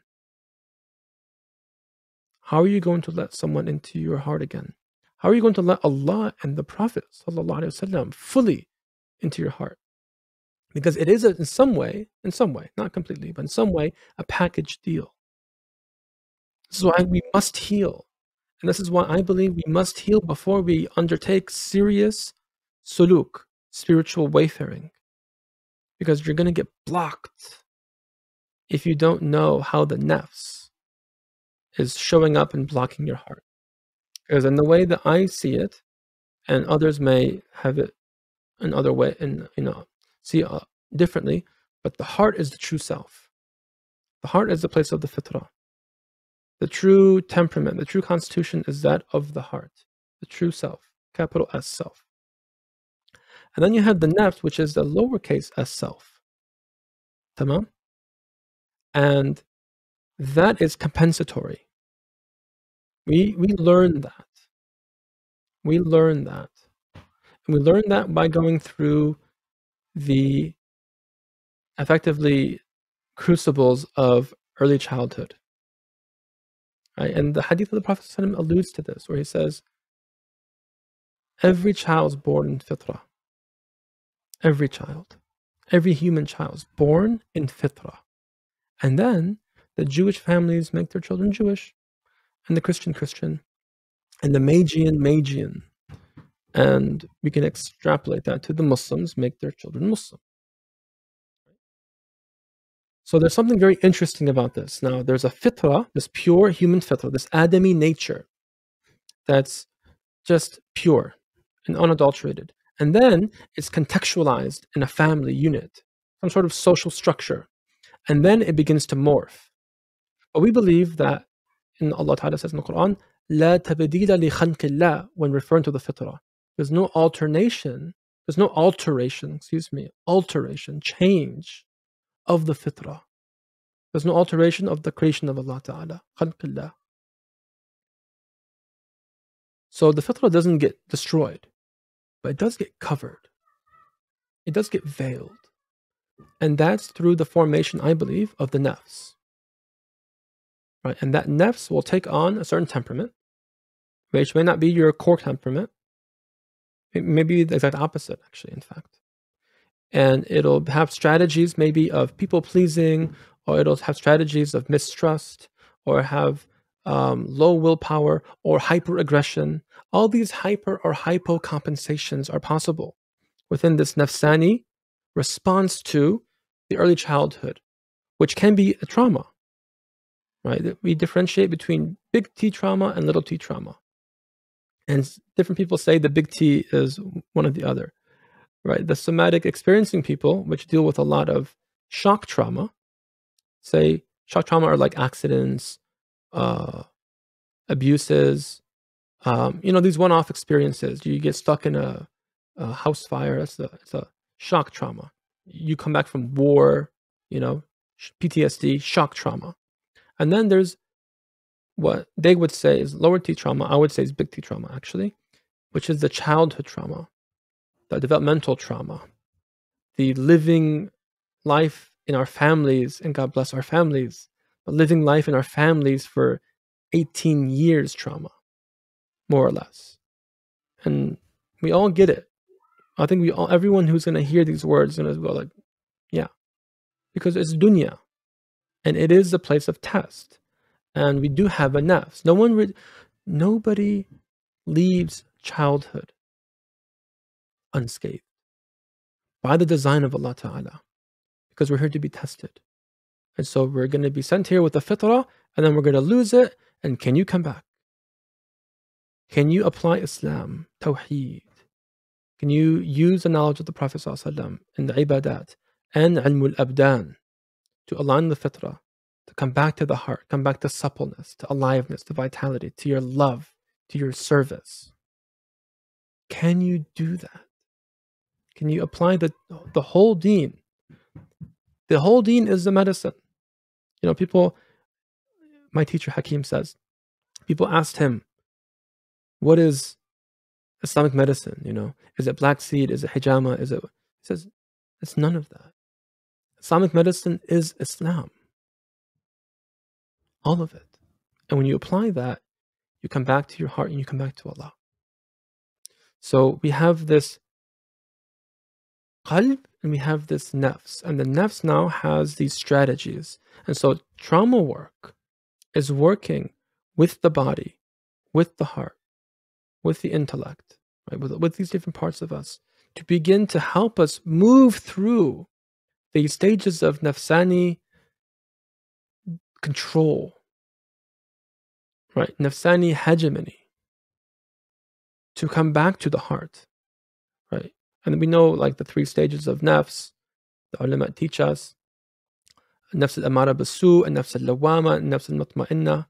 These are the different stages of strength of the nafs, right? So someone who's very aggressive, for example, you know, and usually everyone knows this intuitively. If you know people like this, they're teddy bears. Inside, they're teddy bears. But outside, they can be monsters, bullies, hyper aggressive. Yeah. But they're inside, they're people that know them deeply. They're usually their families, their closest friends, and maybe their spouses. They know teddy bears. But they can be unhinged if they get triggered. The nafs al-amara basu, the nafs that commands to evil. Here, the evil is not necessarily an evil per se, but it's the evil of imbalance. It's the evil of dissociation from the qalb through the specific strategy that they have. So whether it's hyperaggression or hypoaggression, it's nafs al-amara basu, if it's from the nafs. Yeah? So someone who reacts to a bully by being a bully, that's nafs. Someone who reacts to a bully by being a pussycat, that's nafs. It's not virtue. And oftentimes we can dress that as virtue, and we do that person no service in doing so, because we can collaborate with the nafs and the shaitan that tells him be meek and be scattered and fragment yourself. Fragment yourself from your heart. Yeah, you're small and meek, and this is who you are, and it's safer that way. And you know what? It's more spiritual, and you're better than them by doing that. It's insidious and subtle. But one of the styles of heart work. How do we come back to the heart, the embodied heart? Right? We said the heart was in the body. Inna fil jasadi mudgha. In the body is an organ. So how do we come back to the embodied heart? Somatic work gives us some tools, some perspective to come back to the felt sense in the body, be it the capacity to feel again in the body. Because when you're in your nafs, you're not in your body. The nafs is not embodied, it's dissociated by its nature. Like ADHD is a type of dissociation. It's a sanguine mode of dissociation, right? Like you mentioned, very acutely. And there's other modes of dissociation, but it's effectively that. And so that's why when, for example, the cold plunge may be helpful for them because it slows them down. It slows them down. And they can begin, oh, that's really cold. It's like, yeah, you feel that? You're not racing 1,000 miles per hour. You're feeling the ice coldness in this moment, and the world is still. You can't think of anything else but that cold. Good. You're now in heart world. You're heart body world now. You've come back from the fragmentation and the deprivation of nafs world. Right? And we can use hydrotherapy in this way. We can use somatic trauma therapy in this way, you see. We can teach people about dhikr. ألا بذكر الله تطمئن القلوب. That come back to the heart world, come back to heart body world. Do dhikr of Allah Ta'ala. Not just of the tongue, even if it's 5, 7, 10, number wise, of salawat, of hasbunallah wa ni'mal wakeel. But say it with your heart 7 times, 5 times, 1 time. And develop that. Come back to the heart. Thread through. Even if you get triggered, even if someone presses that big red button of yours and you get blasted off to nafs world again, come back. Isn't that the call of all the awliya? Isn't that the call of the prophets? Isn't that the call of Allah Ta'ala? When the Prophet said, Sallallahu Alaihi Wasallam, we should say his name properly and say the salawat properly. Sallallahu Alaihi Wasallam. He said, if you were perfect, Allah would destroy you. And He'd create in your stead another creation that sinned and made istighfar. And Allah would forgive them. See, it's about coming back to Allah. So there has to be a nafs, and there has to be triggers. There has to be dunya. There has to be wolves of shayateen setting traps for you. That's what they do. That's what they do. And that's part of the world. That's why we don't have this problem of evil thing. Because this is what this is all about. We were told that up front. We got front loaded all of that. There's no surprises about this. Now help me through it. Okay, now we're talking. Here's ilm al-din and ilm al-abdan. Let's go. Yeah. But this is the work. And so somatic work offers some tools and some perspectives to help us become more embodied. Come back here. Because we can be up here and spend decades up there thinking that we're achieving something or doing something, or even if not, playing safe. But the whole time it's shutting down vitality, shutting down creativity, shutting down your heart and your capacity to love, and your capacity to be present with what is, and to be with Allah, and to contribute something beautiful, some secret flower of your heart that you have to share, that people would find great pleasure in, or medicine in. But you can't share it because you're not connected to it in the first place. That's a problem. It's a big problem. And the anti-Fitrah civilizational setup isn't helping either. So as many pieces as we can have here, the better. Right? The more we get our food right, we align our sleep-wake cycle, we build healthy relationships, we connect to Allah every single day. We're now in the month of Rabi' al-Awwal. This is the month of connection to the Prophet sallallahu alaihi wasallam. Allah is the Shafi. One of the names of the Prophet sallallahu alaihi wasallam is Shafi, not al-Shafi, Shafi. Right? You can find it in Khairat. He's the healing. My favorite salawat. One of my favorite salawat. اللهم صل على سيدنا محمد طب القلوب ودوائها وعافية الأبدان وشفائها ونور الأبصار وضيائها وقوت الأرواح وغذائها آله وصحبه وبارك وسلم. اللهم صل على سيدنا محمد طب القلوب ودوائها, the medicine of hearts and its healing. وعافية الأبدان وشفائها, and the well-being of our bodies and its medicine. وَنُورِ الْأَبْصَارِ وَضِيَائِهَا, and the light of our vision, of our perception, and its brilliance. وَقُوتِ الْأَرْوَاحِ وَغَذَائِهَا, and the provision of our souls and its nourishment. وَعَلَى آلِهِ وَصَحْبِهِ وَسَلَّمَ. So this, like connecting with those meanings that he can, at the level of the heart and the jism and the ruh, there's a healing for that through the Prophet ﷺ. There's a whole other art of healing through that.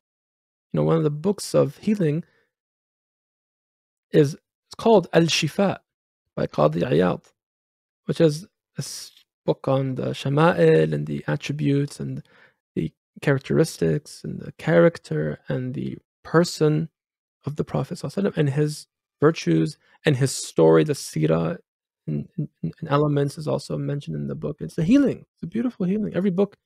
Every house used to have this book. And I encourage people to find it. It's translated. You can find it. But these are all pieces, right? And then doing the heart work. Learning about yourself. مَنْ عَرَفَ نَفْسَهُ فَقَدْ عَرَفَ رَبَّهُ. Whoever knows himself, knows his Lord. Know your nafs. Know the way that you fragment from your heart. Know the way that you dissociate and leave the embodied heart for the self-sabotaging nafs, which leaves you susceptible to shaitan. Because shaitan, his in is through the nafs. Shaitan does waswasa to your nafs. So if you're insecure, he whispers insecurity to you. If you're a bully, he says, do you see what that guy just did to you? You should go knock him out. Knock the lights out of him. Make sure nobody disrespects you ever. No one sees you as weak. And the nafs goes, that's right. Right? So we have to be aware of the ways that we get manipulated by shaitan. You know, or the people that, you know, okay, on the other example, I'm not enough, I'm unworthy, I'm broken, I have nothing to give, I'm, you know, ashamed of who I am. And the nafs and the shaitan goes, yeah, there's no need to try. You're not good enough. They were all right. Your dad was right. Your teacher was right. Your friend who left you was right. You're not good enough. You know, and that is pure poison. Right? But the nafs believes that and it runs with that. So there's something that's very important for the person who has that type of orientation, that disposition to think in that way, to learn about that part of them and gain strength through transcending it and returning back to the heart and fortifying a connection to their hearts through all the things that we're talking about. And inshallah ta'ala, achieving freedom. Inshallah. Through that, inshallah ta'ala, and everything that they seek. Every connection, every virtue, every beautiful thing that we seek, inshallah ta'ala, in doing that. Going back to what you mentioned earlier about the body healing, it's a bit of a random example, but there's a really famous YouTuber out from India, B Biceps, and he has a really big channel, so he interviews everyone and anyone from movie stars to medical practitioners, you know, health people in the health industry, all that sort of stuff. And he brought this person on that was to do with the organs of more so the reproductive system, and he was talking about like the male reproductive system and how someone he was talking about he actually treats or is a doctor for that area of the male body.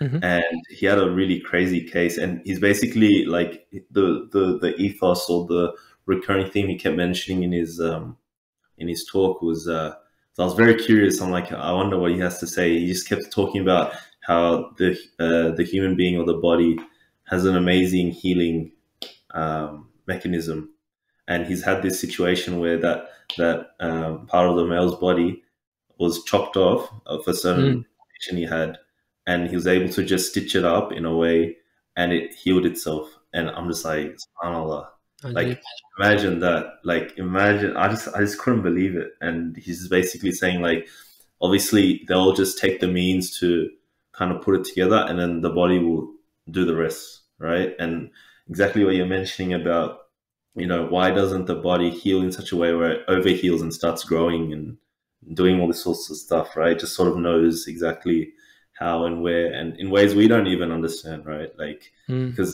there's so many different cases, so many different situations where the body might be cut off in a certain way, all that sort of stuff, but then it just finds its way to heal again. And I guess it's important to utilize tools in a way where we can allow the body to heal in such a way, right? Allah has really, Allah is the most merciful and has given us these tools and means and ways of healing, right? I remember Abu Zayd Balkhi's book is talking to people that have a lot of fear or anxiety and in substance of the souls, like, look around you, like, alhamdulillah, like you see more able people than disabled people, like, and that's a fact, right? Obviously everyone has their challenges and health issues and all that, but for the most part we have able people, disabled, and that's the mercy of Allah, right?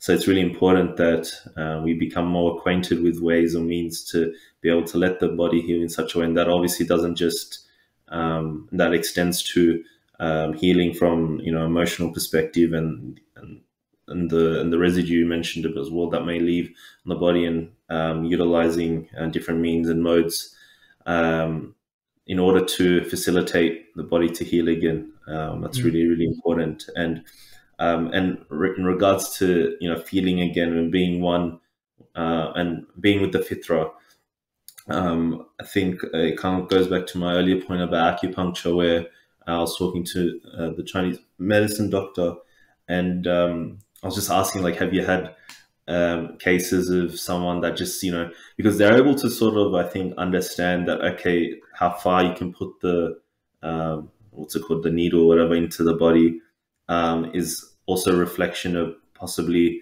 that person's state of being, like how much they've taken on their whole life, or how much they've bottled up, or how much, trauma they've gone through, that it's like, something's going through the body and they're not feeling it anymore, which is crazy, right? SubhanAllah. And sometimes, unfortunately, like we have a lot of that masculinity wave coming across, sweeping into Muslim communities. Like, obviously some of it is beneficial about, becoming better people, that sort of stuff, but that can kind of extend to just being that macho man and not have any feelings or emotions.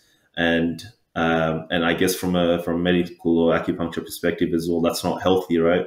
There should be a balance of able to feel and not feel, right? Like able to take initiative, being principled, but also having feelings, emotions, and being in tune with your body, because that your body, is reflective of obviously your emotional and well-being. So if you don't feel anything, then you're not really feeling emotions and feelings of people around you. And that's really important as, as a community and people as a ummah, right? And so I found that really insightful as well. And, it's not about just, and it's not, you want to not be too sensitive either, because if that area of the body when you're doing acupuncture is way too sensitive, that could be another situation that the person is going through that has affected that part of the body in such a way.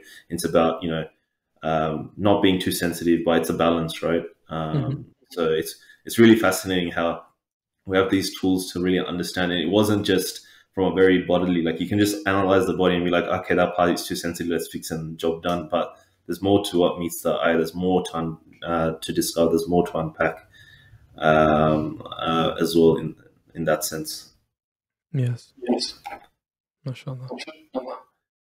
Did you, in regards to like, do you utilize acupuncture as well in when you have people that come to you, or is it mostly revolving around hydrotherapy and all that? So, yeah, thank you.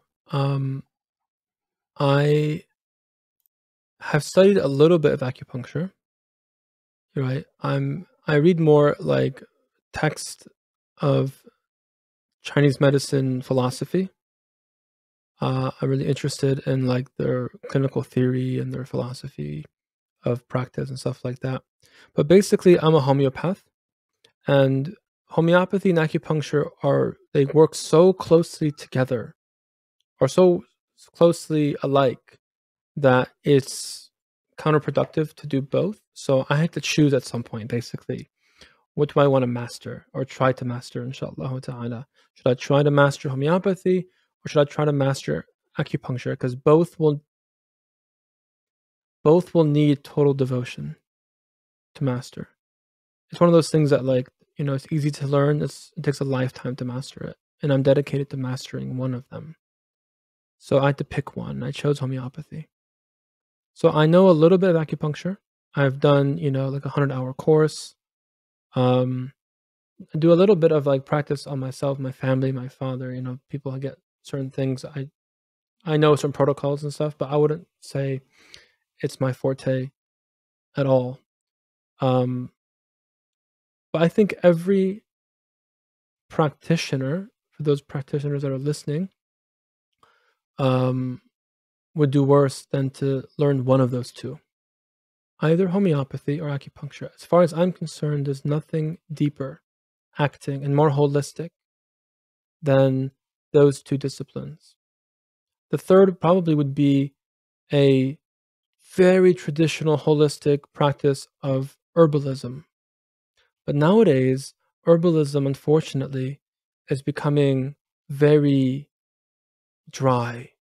We're focusing, like in turmeric, it's not about the hot and dry energetics, it's about the curcumin, the specific compounds of the herbs that are active and potent. But this old way of thinking about it, the energetics of the herbs, is being lost. And I would say that would be, if you can master that, would be a great contribution towards a revival of this deen, of this knowledge, inshallah ta'ala, of the deen as well.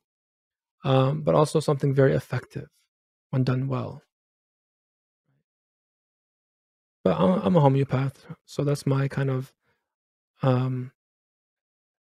energy modality of choice, let's say. In regards to being a homeopath, would you be able to share a memorable success story from your practice that highlights the effectiveness of homeopathy? Yeah, of course. I mean,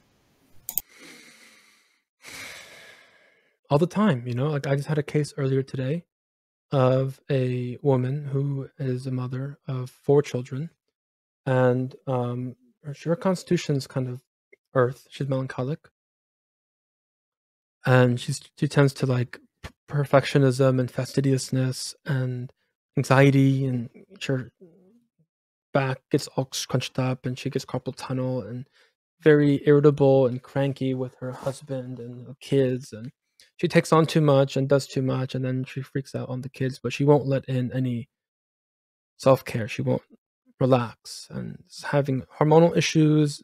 She had digestive issues. She was having allergic responses to things that she doesn't have allergies to, but just her hyperactive immune system from her hyper active nervous system.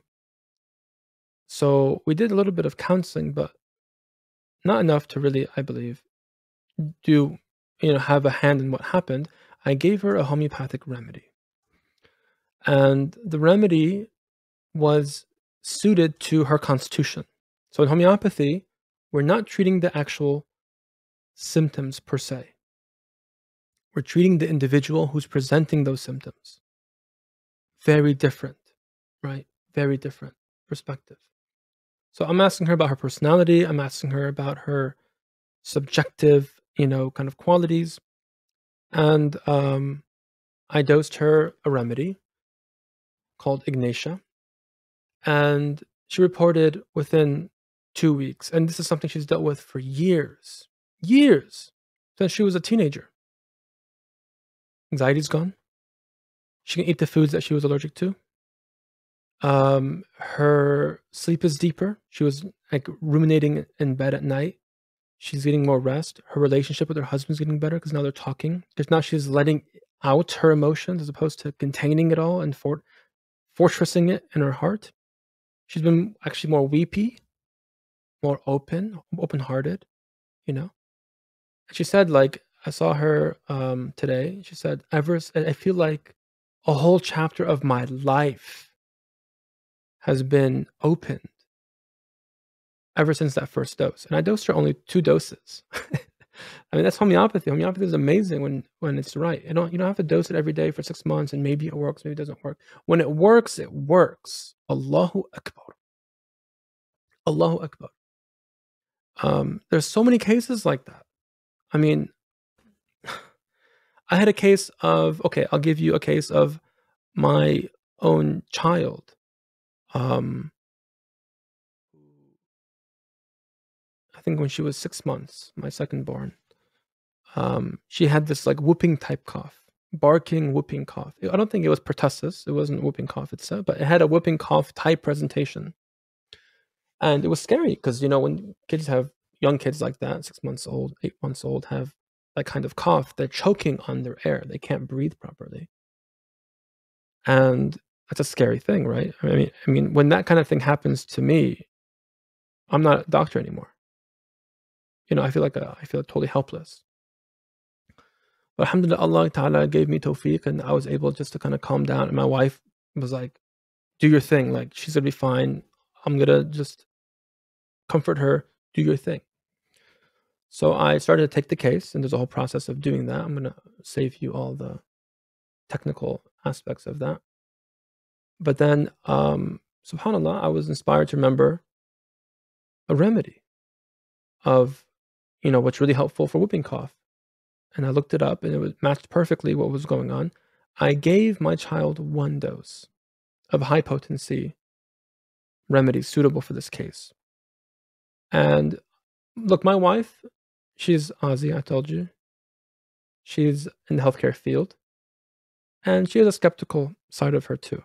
I'm a skeptic myself.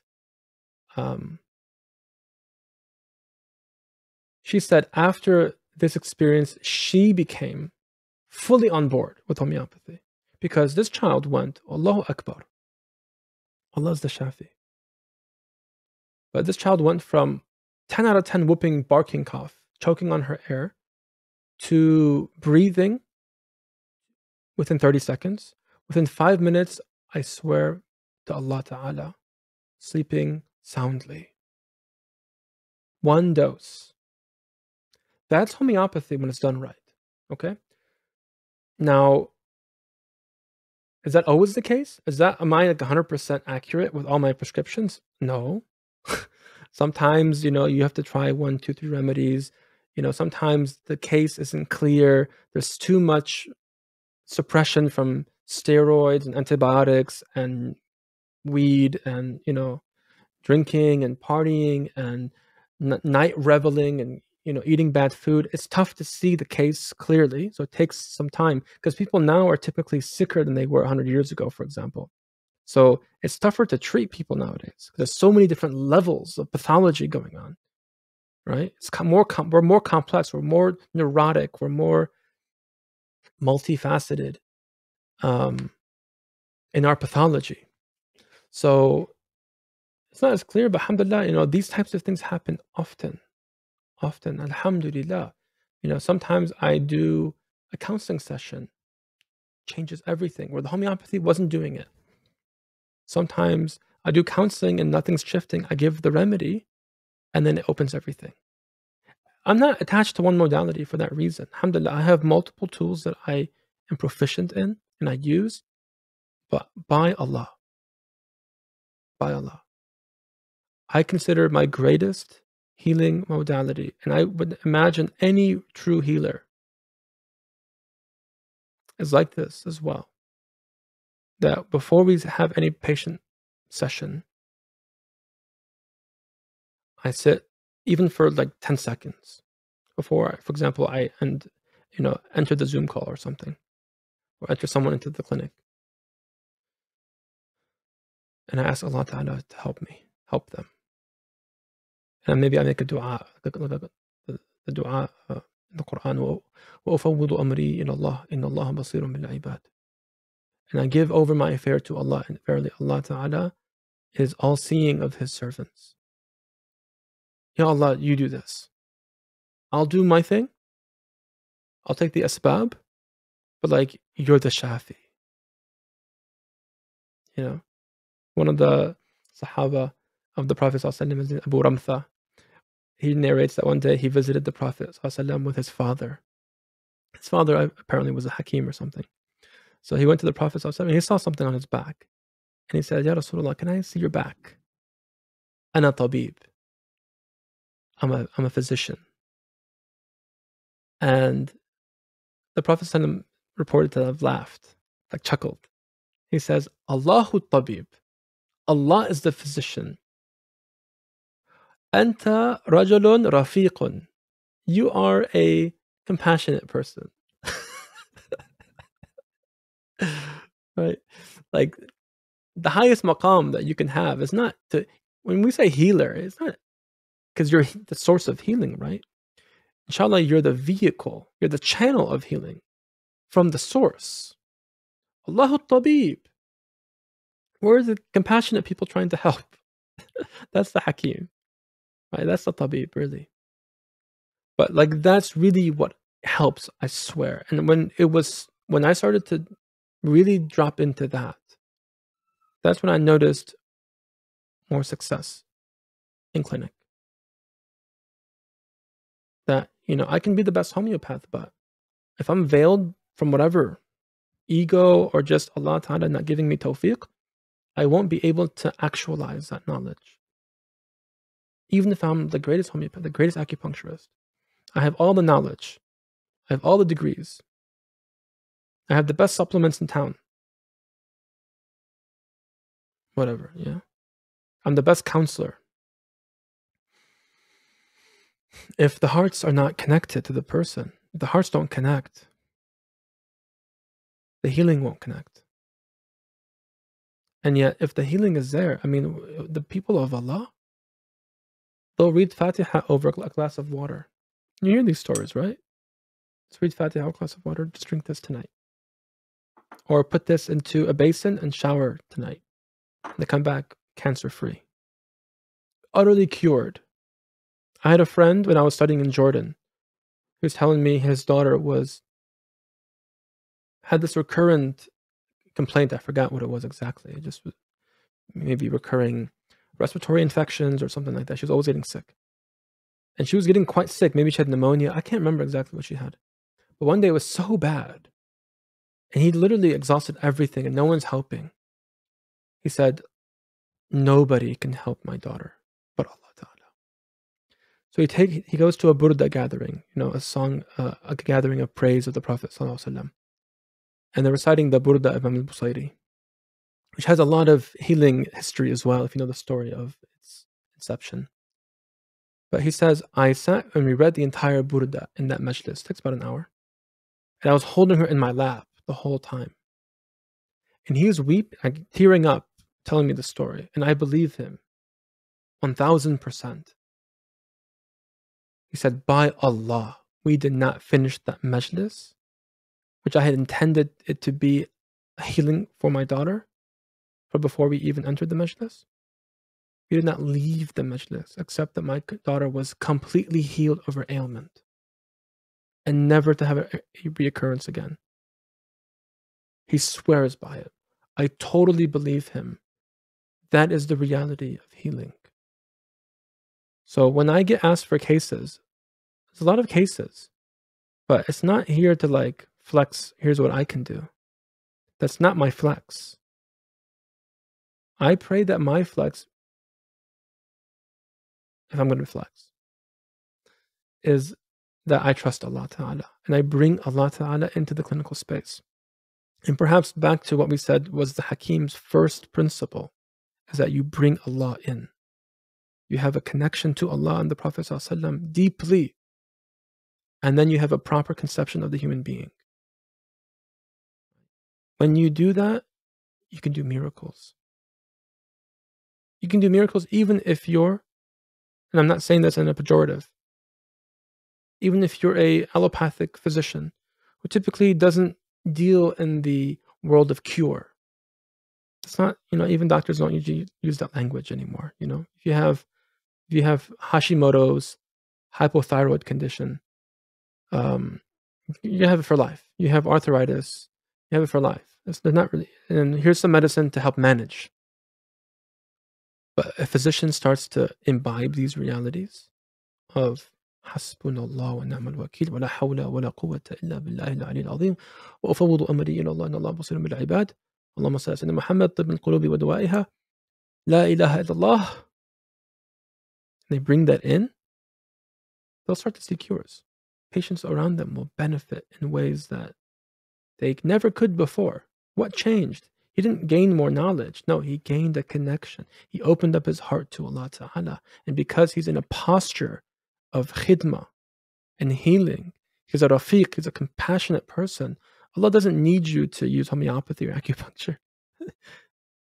You could just pray for them as they're walking out, or pray for them in qiyam after seeing them that day, or before seeing them later that day, and that heals them. That's just the reality. It's easy for Allah Ta'ala.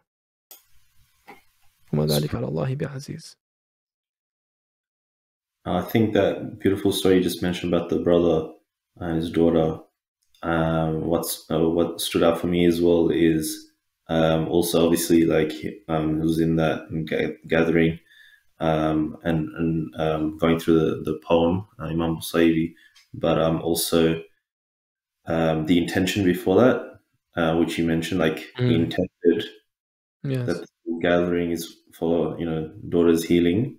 Inshallah, once he leaves, then she'll be healed. And that's very powerful because sometimes we don't realize the power of intention, like being present in the moment, just taking a moment. Like sometimes like we're always in a rush in the capitalist kind of system that we're in, and work life and balance and lack of sleep, all this, we're just in a go, moving bodies going to and fro, maybe not even doing anything, but still not being present in the moment. Just taking that moment to yourself, making that true, real dua, intention, or making a true intention with Allah. Or Allah, like, I'm going to this gathering, just taking that moment to really say that.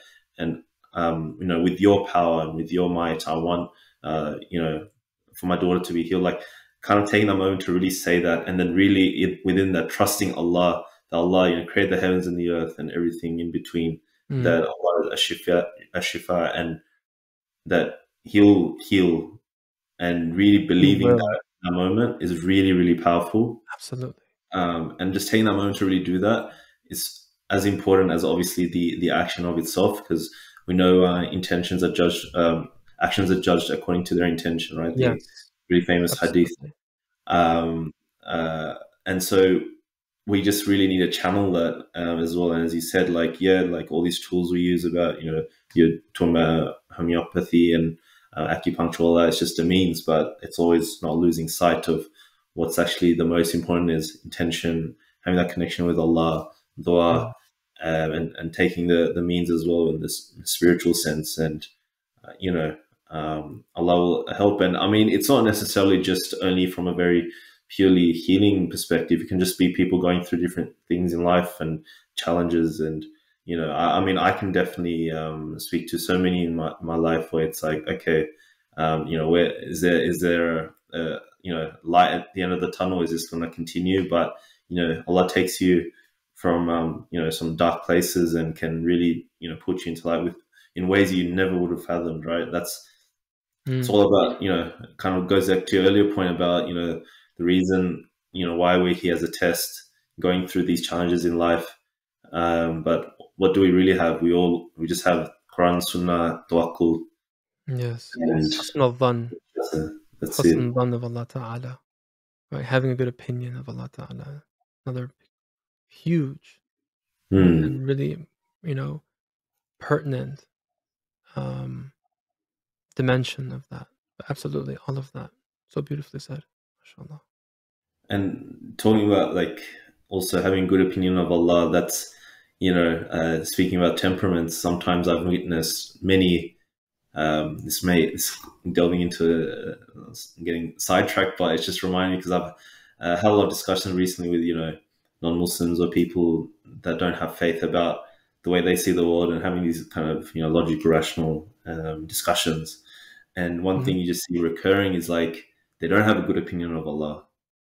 You know, pessimism, which is maybe a imbalance in one of the temperaments where they're only perceived to see something in a negative, skeptical light. And 100% what you mentioned about you and your daughter, I'm glad to hear, mashallah, like that remedy in the dosage helped. And you mentioned about your wife being skeptic, and this healthy form of skepticism for sure, no doubt about it. We should always be skeptical, right? We should always have that mindset, but just only being skeptical and that's your mode of operating is not healthy either, right? You can't just... Let me say something on that, please. Yeah, of course. Skepticism has a place just like everything else. If skepticism is a function of the aql, it becomes a source of goodness, of knowledge production, of discernment, of protection, right? All of that. And the aql, of course, is a function of the qalb. So if you're in your true sense of self, consciously looking at things and asking questions and moving into this state of inquiry, beautiful. There's nothing wrong with that. We encourage that. We encourage that. But if the skepticism is nestled in the nafs, and it becomes this, everything that comes my way, I'm going to poke holes in. Everything I'm going to deconstruct. And I'm going to deconstruct the construction, or I'm going to deconstruct any notion of stability ad infinitum. See, this is nafsani now. This is something that you're dissociating from reality. It's non-productive. It's not creating safety. It's not creating knowledge. It's not creating benefit. It's غير نافع, right? It's just spending of energy and usually breaking of relationships.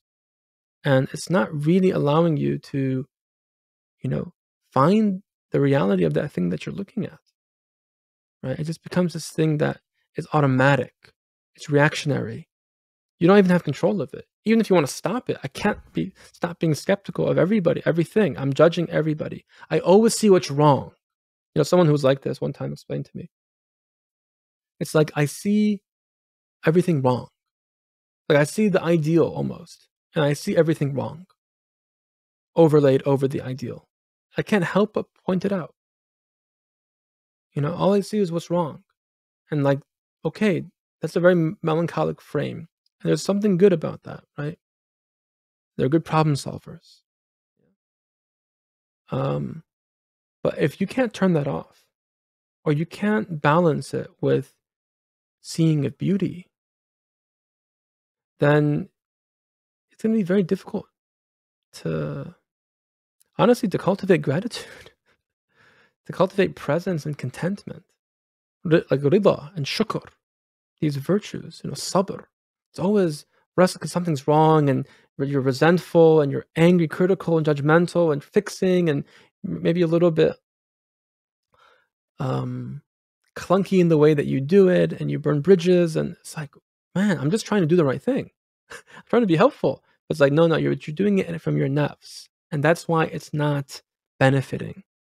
If you can come back to your heart and then from your intellect bring that gift of discernment and problem solving, you'll find that people will flock to you for advice. And there is barakah in your nasiha, right? And you give someone counsel and they love you for it, even though it's a little bit spicy and sassy, if it were to be, because it came from the qalb, it came from the aql. So that's where, we have to be. Skepticism isn't just one, kind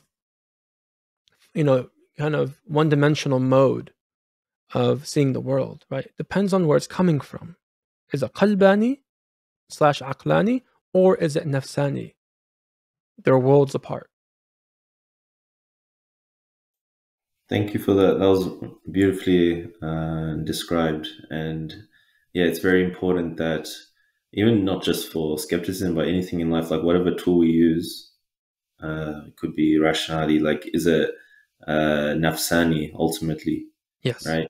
Exactly. And that is something that requires obviously self-awareness, and that requires a level of balance. Like, you're not going to get balanced people that have that beauty and gratitude in the heart, just always being skeptical and rational. It doesn't go hand in No, hand, right? exactly. Yes. Because ultimately, to connect with people, you connect with our hearts and minds, right?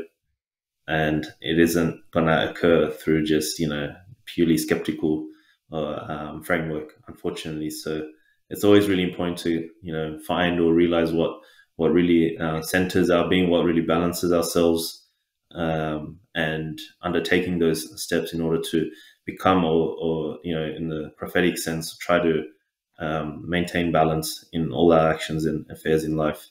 When it comes to either maintaining meaningful, proper relationships with people around you. Obviously, that also will occur if one is balanced with themselves, being able to really care and love for someone around them, and giving the best of what they can, what they need. Also requires a level of balance from particular people too. So that's the interconnectedness of humans and people that when it comes to showing love and affection. So it's really important to cultivate that side, not just always, purely, melancholic or that imbalance nature as well. Beautiful. I had a question as well. A lot earlier mentioned about, I think someone you mentioned or you describing about having allergies as well. And within the tools that you use, you say that because we look at, I mean, not me, but from my understanding of conventional medicine, they look at allergies in a very particular way. Like, okay, this person has a particular allergy to, I don't know, first things like the common ones like peanuts, for example, Yeah, great. and they just try to diagnose it specifically. Would you be able to shed some insight in terms of, I assume from the angle that you're taking or you're describing, there's a holistic understanding to the human being where the particular offshoot of maybe someone that has, I don't know, some sort of situation, it could be, I don't know, anxiety or depression, whatever it is, the offshoot might be allergies. But sometimes in conventional medicine, you only try to treat that particular detail. It's very melancholic sort of understanding to as well, like just looking at very particular detail, going into the granular and just trying to be reductionist and be like, okay, let's just treat that. But I know in regards to Tibb, like I don't have a good understanding of it, but I know like skin issues or troubles are a result of potentially like particular seasons, or depends on the temperament of the person. These can have a effects as well. So from people I've had these discussions with, which is really interesting because it sort of opens your mind up to different ways of thinking, rather than just I've had family members had skin disease and they'll just go to a specialist and give them a particular prescription and that's it. If it works, it works. I'm not here to sort of downplay that, but it's also taking a different approach where it's like, let's understand things a little bit differently, a bit more holistically, and give it a chance. So I just wanted to get your thoughts about that sort of understanding. In the case of what you mentioned, allergies, is that something? Is there a broader understanding that needs to be required within practitioners in order to really truly understand why allergies occur, for example? Yeah, thank you. So allergies are like every other type of condition. We treat them by treating the constitution. We don't need to directly engage with the symptom. The more we do that, the more actually we complicate matters. That's the holistic perspective in general. Okay? So it could be, you could have said arthritis, you could have said allergies, you could have said anxiety, fill in the blank. So what we look at are the determinants. What we look at are the emotions. What we look at is the gut. Right now, there's a lot of emphasis on the gut, like the gut-brain connection and the gut-immune connection. It's deep, right? We mentioned the statement of Sayyidina Harith ibn Kalada at the centrality of the stomach, of the gut, in disease. So there's all these different types of perspectives we can offer. Sometimes, there's an allergy pattern. You should know there's a constitution or few constitutions that are prone to those types of presentations, right? And there's other types of constitutions that when they get stressed out, they get irritable, they get influenced by toxins, whatever, they get hyper activated in their nervous system, they won't express allergies. They'll express something else because the Constitution typically has preset tendencies to fall in certain ways, to present certain types of symptoms. Every Constitution has like its pros, like its advantages, its strengths, its faculties, its virtues, and it has its vices and its ways of fragmenting and breaking down. So one of the ways that certain constitutions break down is in allergies. Tamam? So if you get a sense of that, you can get a sense of a lot about that person. It tends to be like an allergic type of psyche, even like personality type. And so the more you can understand that individual person and that understanding of constitutional medicine, holistic medicine, the more you can help them. Not just alleviate symptoms, right? You can take Claritin and Benadryl and these types of anti-allergic, antihistamine types of, medicines, and alleviate symptoms for a few hours. And that's great. And there's nothing wrong with that. But you're not going to cure it, right? You can take even steroids, higher force interventions, higher force drug to suppress the allergies even further. It may do that for a few weeks or a few months, but you're not doing that for free. There's a cost to that. You're going to dampen the whole immune system, and you're going to suppress the vital force when you do that. And you're going to drive pathology deeper, though you'll have relief from the actual symptom. Right? So you have to be careful. Not all success stories of these different approaches are equal. But we also want something that works sometimes, right? Works quickly. And sometimes the holistic way takes time. Right? Especially now, like I said, because people are more sick than they've ever been. In the past, you read about cases of the old Hakims and the old homeopaths and stuff like that. You'll find that people could get over chronic stuff pretty quickly, relatively. Days, weeks. Now it's like months, years. But so like someone comes for allergies to me specifically, okay? With that, all that being said, the first thing I'm going to do is remove food intolerances. I do a specific test called the Carroll method test. It's looking for what foods we can't digest, not what foods we're allergic to. I don't do a food allergy test, even for allergy symptoms. I'm not concerned with that. Because what happens is that usually you pay a lot of money, probably like $1,000 Australian. You do a full allergy panel, right? And you come back and get 40 foods that you're mild, moderately, or severely allergic to that you have to avoid somehow. Okay? Let's say you do that. But symptoms don't maybe get better, then maybe they come back a little bit stronger. And then you're avoiding those things even more. Let's say if you let off a little bit, you come back to taking off those foods, it doesn't get better.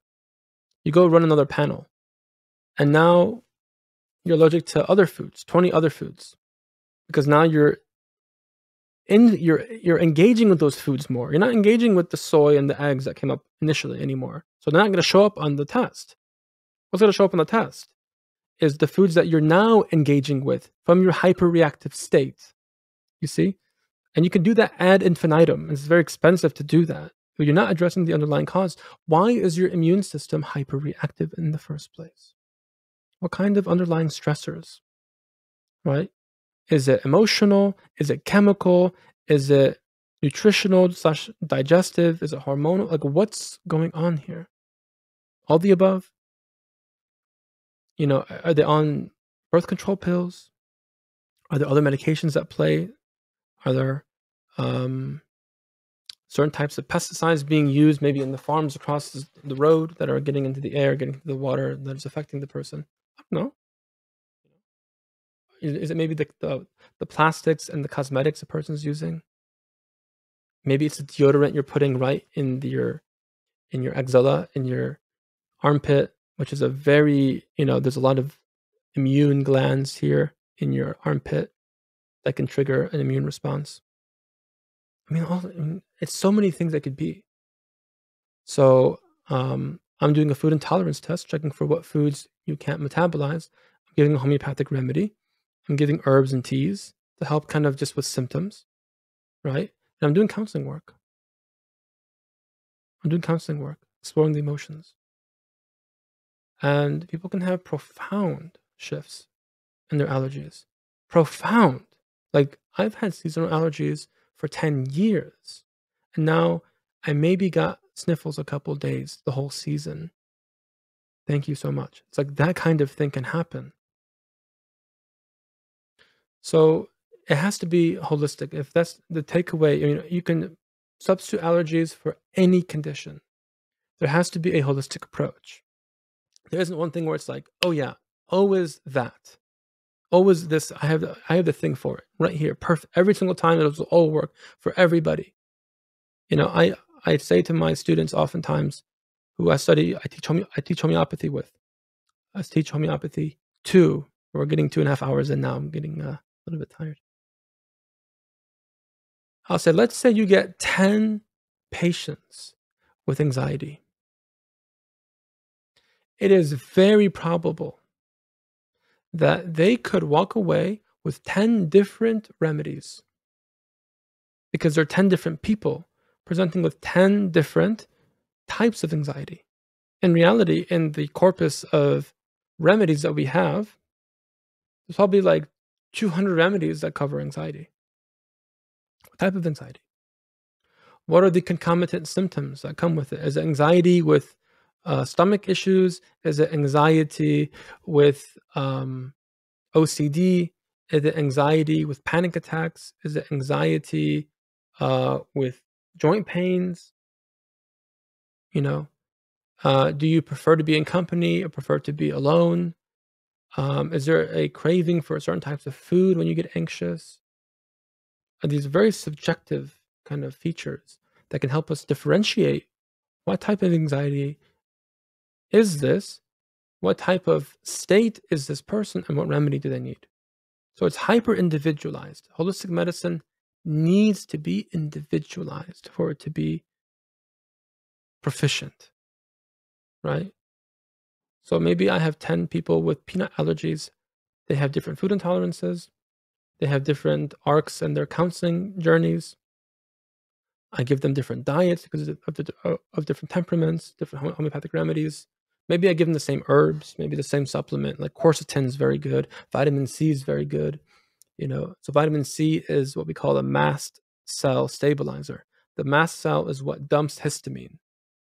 Okay, so we'll give high dose vitamin C, like 2-3 grams plus, maybe sometimes, and to help stabilize the mast cell from dumping histamine, which is kind of what happens when you have an allergic reaction, right?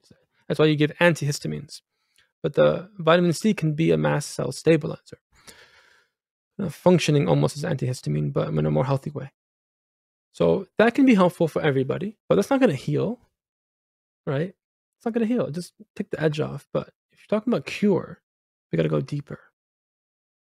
So that's what I would do with any of my patients, no matter the condition.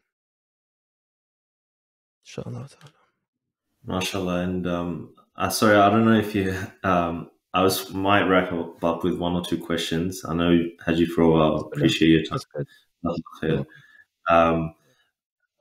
Probably the second last question I want to ask was, can you talk about like some of the most effective natural remedies and therapies you've encountered in your practice?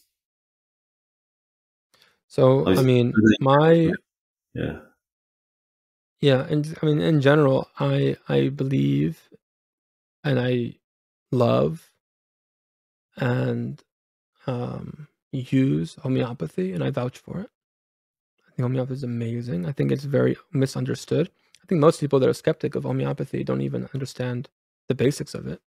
I mean, if people have a good criticism, I'd love to hear it. I was the guy in medical school, in naturopathic medical school, that was skeptical of homeopathy. I was the guy that was in class for probably half the program, very skeptical of it. That's my nature. I ask questions. I'm a very questioning guy, you know. I was the guy in 2003 watching Fahrenheit 9/11 and saying, "Where's the third plane?" I don't take official stories. So that's my nature. That's why I'm actually doing what I'm doing, because I'm a skeptic. I'm a skeptic of the opposite direction. You know, they say I'm a skeptic of you. I say I'm a skeptic of you too. You know, I have my issues as well. Two can play that game. Yeah, but I do it with love, inshallah ta'ala, and I respect that there's a place for allopathic practice. Absolutely. But the idea of, you know, homeopathy is like, people don't understand it. الحكم على شيء فرع عن تصوره. The ruling of a thing must come from a proper initial conception of that thing. Most people couldn't tell you, I mean, the most basic principle of homeopathy, of how it works, how the law of similar works, how are remedies prepared, what's potency, what's dilutions, what's succussion, how does it work, what's the difference between an X potency and a C potency. They couldn't tell you, you know, they don't even acknowledge, most people, the existence of the vital force, of the ruh al-haywani, where every book of the Hakims, who do you want? You want Ibn Sina? Bismillah, Ibn Sina. You know, who do you want? You know, of the more like contemporary Hakim, Chisti? Bismillah. Like anyone in between. Any of the great Hakims, they all talked about the vital force. And the ulama, Imam al-Ghazali. Vital force. There's this subtle body, this energy body, if you will, for lack of a better word, life force in the body. It's not just a bag. We're not a bag of chemicals. And if you don't believe in that, you're not going to believe in homeopathy. If you're entrained with the scientific paradigm, hook, line, sinker, nothing exists from a scientific perspective. You know, maybe I believe in the ruh in the masjid or in the majlis, but when I'm in my white coat at the hospital, I'm a materialist. If it's not double blind studied, evidence based, I don't believe it. Like, it's like, dude, like there's a lot of incongruence here. Like, how do you sleep at night? I'm not being pejorative. I'm really, but like, I couldn't do that. You know, personally, I couldn't do that. I couldn't live, you know, and practice a medicine that I was totally against the metaphysical principles of my faith, and like mocking of them when I have the white coat on, and I take off the white coat and I get upset. People talk about Allah and the Prophet ﷺ in an ugly way. But it's like, if someone says something about the deen, the metaphysics and the philosophy of the deen itself, and the assumptions of the world that the deen offers, I don't have a problem with that if I have the white coat on. There's something wrong with that, you know, something deeply wrong with that. And I believe deeply, and I say this with all my love and respect, honestly, I think it's a function and feature of the colonial project. I think we've lost our way. I think we've lost our own traditional value system, our own indigenous in-house metaphysical paradigm and lens of perceiving the world, of understanding the nature of the human being. We've lost all of that. So if that's all gone, forget homeopathy. You know, when I used to be a little bit more sassy, I used to debate friends and family. All my friends are physicians. I come from a weird background. You know, my father is a physician. My grandfather, rahmatullah alayhi, was a physician. All my friends now are physicians. Growing up, they were the sons of physicians. So this is, I live in a physician bubble. So you can imagine the kinds of conversations I have with my friends. You know, and now, alhamdulillah, there's a lot of love and respect, and they, you know, they refer their patients to me and stuff, and vice versa, and it's all love and respect, right? So, but that's my bubble, right? So I'm very well aware of people's assumptions and the fragmentation people often have in their practice, and I think there's a need to decolonize, the need to come back to what is ours indigenously, to make sense of it, and to believe that science and even allopathic practice itself can be better from a truly holistic Islamic medicine paradigm.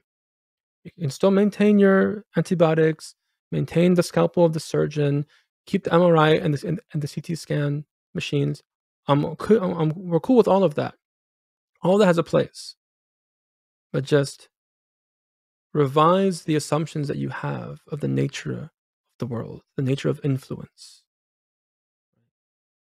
Because otherwise, you're going to have difficulty with all sorts of things. And someone asks you, you believe in a spirit, like an immaterial spirit? And the Muslim part of you will have no problem with it, but the scientific part of you will have a lot of problem with it. And that's difficult to wrestle with sometimes, to square that can be very difficult for people. I think that's a beautiful way to sort of wrap up the podcast on that note. It's really important that we have that reorienting understanding that, our faith isn't just in a corner, in a secular sense, just in the homes, but it should be taken into everything else you do in life. So you can't just put a white coat on and suddenly become, that, Western frame of lens of, because you take that philosophical assumptions and baggage.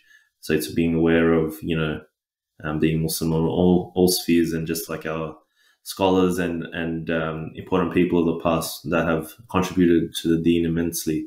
Their faith was the facilitating factor of why they did what they did, right? It's not just, it's put in a corner at some point with the spirituality and then, then you go about your life. Just like similarly, we have so much beauty in, you go to the Islamic world and the architecture and, historical sites that we see, a lot of it is showcasing our faith in our deen, right? It's not, unfortunately, what we may see in this current day and age. It's all for money and profit now with the way, buildings are done or where the hospitals are done. And I've actually had a conversation with ISIP, I think he's the head, Sayyid Jamaluddin. We did the episode at my place because he was doing a tour in Melbourne, and he had said a really interesting point about hospitals and the way that they're made, and how, I guess, in comparison to Islamic society where they're treating and healing people, the architecture was so beautiful. There was a way as to why certain beauty in an environment can help heal a certain person, not whereas in comparison to now, hospitals are sick, disgusting places that we have to go to, and it doesn't necessarily breed a level of joy or happiness, but a place of healing should be inducing those emotions, right? As a result of the beauty that exists in the environment too, that has a role in healing the soul as well. So it's always having that frame of mind, inshallah. But I appreciate your time. Thank you so much. You've given us a lot of your time. I just wanted to ask if you had any sort of final thoughts you want to share before we wrap up, inshallah, before I do the outro, inshallah. Alhamdulillah,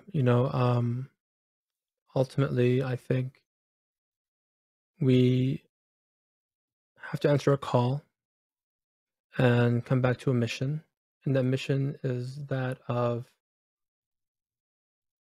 the reviving of the pillars of the deen and the essentials of the deen, and that which brings the hearts to life and heals communities and heals traumas and heals the fragmentation and brings us back to alignment with Allah Ta'ala. And whatever serves that purpose is beautiful.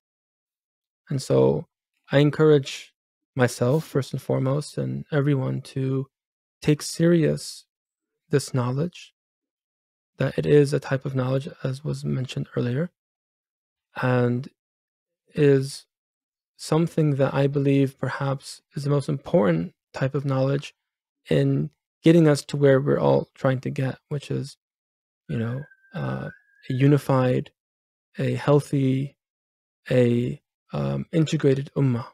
Inshallah ta'ala, this is an ummatic project. And we're not going to get there. And Allah can do whatever He wants, but we're not going to get there without taking the means. And there's something about having adab with Allah Ta'ala by taking the means and understanding that they're there to be used. And that as long as we're here, inshallah ta'ala, ultimately, and I'll end with this, there is hope. There is always hope.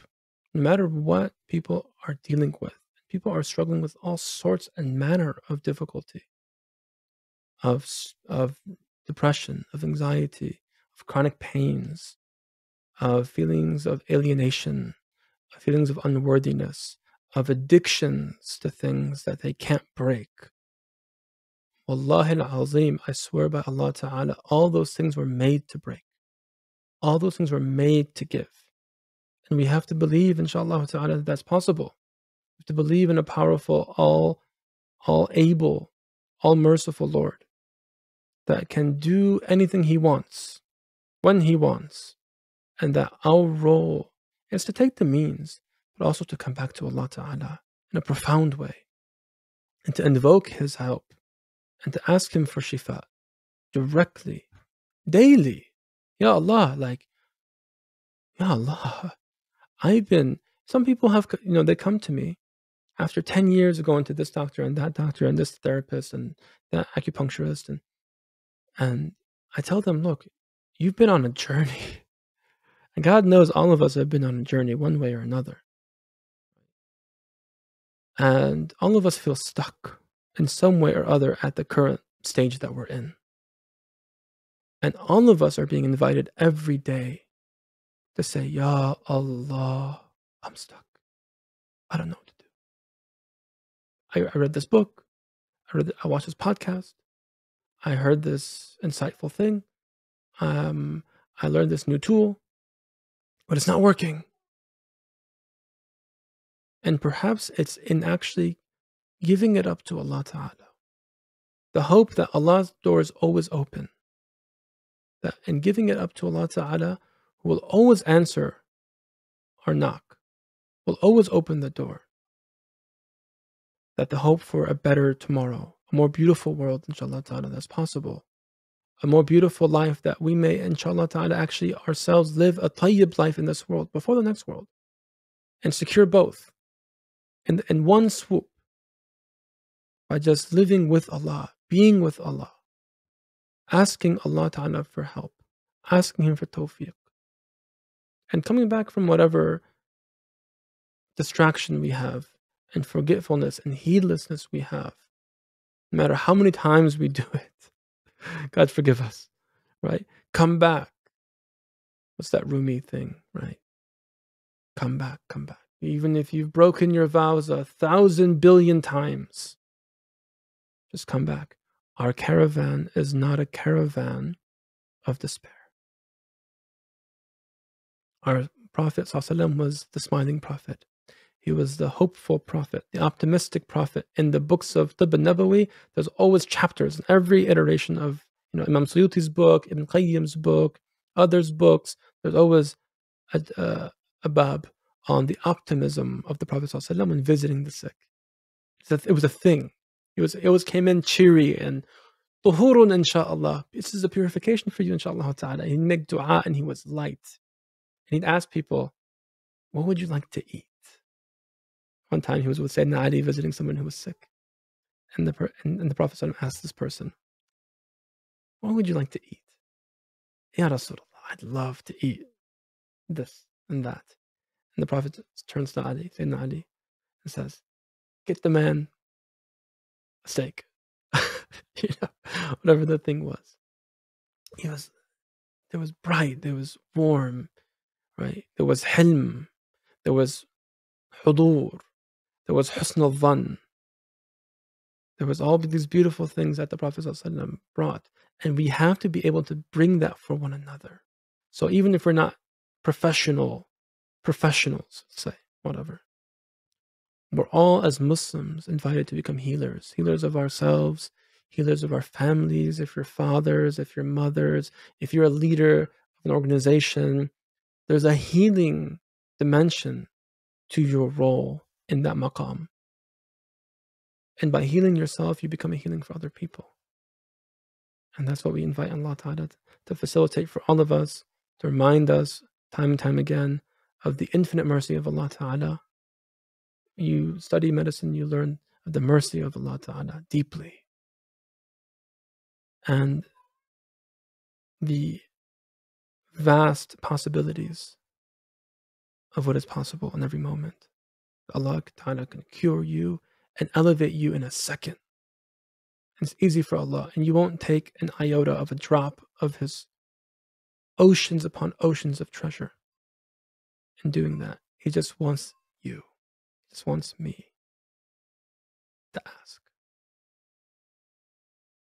May Allah bless you all. Inshallah protect you, grant you beautiful openings, make easy your affairs, remove your obstacles, grant you health and vitality and clarity and sincerity, inshallah ta'ala, and revive the ummah through us, inshallah ta'ala, to raise a generation that can restore the power and the integrity of this amazing community that we're honored to be a part of. Alhamdulillah Rabbil Alameen wa sallallahu ala sayyidina Muhammad. طب القلوب ودوائها وعافية الأبدان وشفائها ونور الأبصار وضيائها قوة الأرواح وغذائها وآله وصحبه وبارك وسلم. Thank you so much for your time. Those are beautiful thoughts and reflections to wrap up the episode. And inshallah, I know you said you might be coming down around this neck of the woods, so I would love to connect with you in person. If you have the time, inshallah, I'm sure you have a lot of things to attend to. Love to spend some time. Even in-person episode, if possible, part 2. But yeah, we'll speak offline, inshallah. So appreciate your time. Thank you so much. And I think there's a lot these topics are very, you could do like 6-8 hour podcasts. Honestly, there's so much to discuss, so many things to learn about. And, it's just really beautiful. And honestly, it fills my heart with happiness, just, having these discussions, talking about deen, but also talking about medicine, and we can just see the interconnectedness of our deen plays in every aspect of our life. Inshallah, we strive to embody that, work towards that. So I appreciate your time. Thank you so much. So I'll probably wrap it up there, inshallah. So for our listeners, thank you so much for tuning in. Please, I'll add all the show notes on the show notes, Dr. Mazen's links, inshallah, to the stuff that he's doing in our show notes. So you can please check out, your social media page and all that, inshallah. So you can also check us out on Instagram, Boys in the Cave, or on Instagram, Twitter, Facebook, YouTube as well. Give us a like and subscribe there as well, inshallah. And we'll have a book club as well where we discuss all these different topics. So make sure to check it out on patreon.com/Boys in the Cave. We're currently going through some 4 Temperaments stuff as well, which I think might interest some listeners and viewers. And we have weekly classes as well. So check that out, inshallah. And the proceeds go to basically helping with the podcast as well. So check it out, inshallah. So support us in any way, shape you can. So from our special guest, Dr. Mazen, we wish you all the best. This is Tanzim signing off. Assalamu alaikum.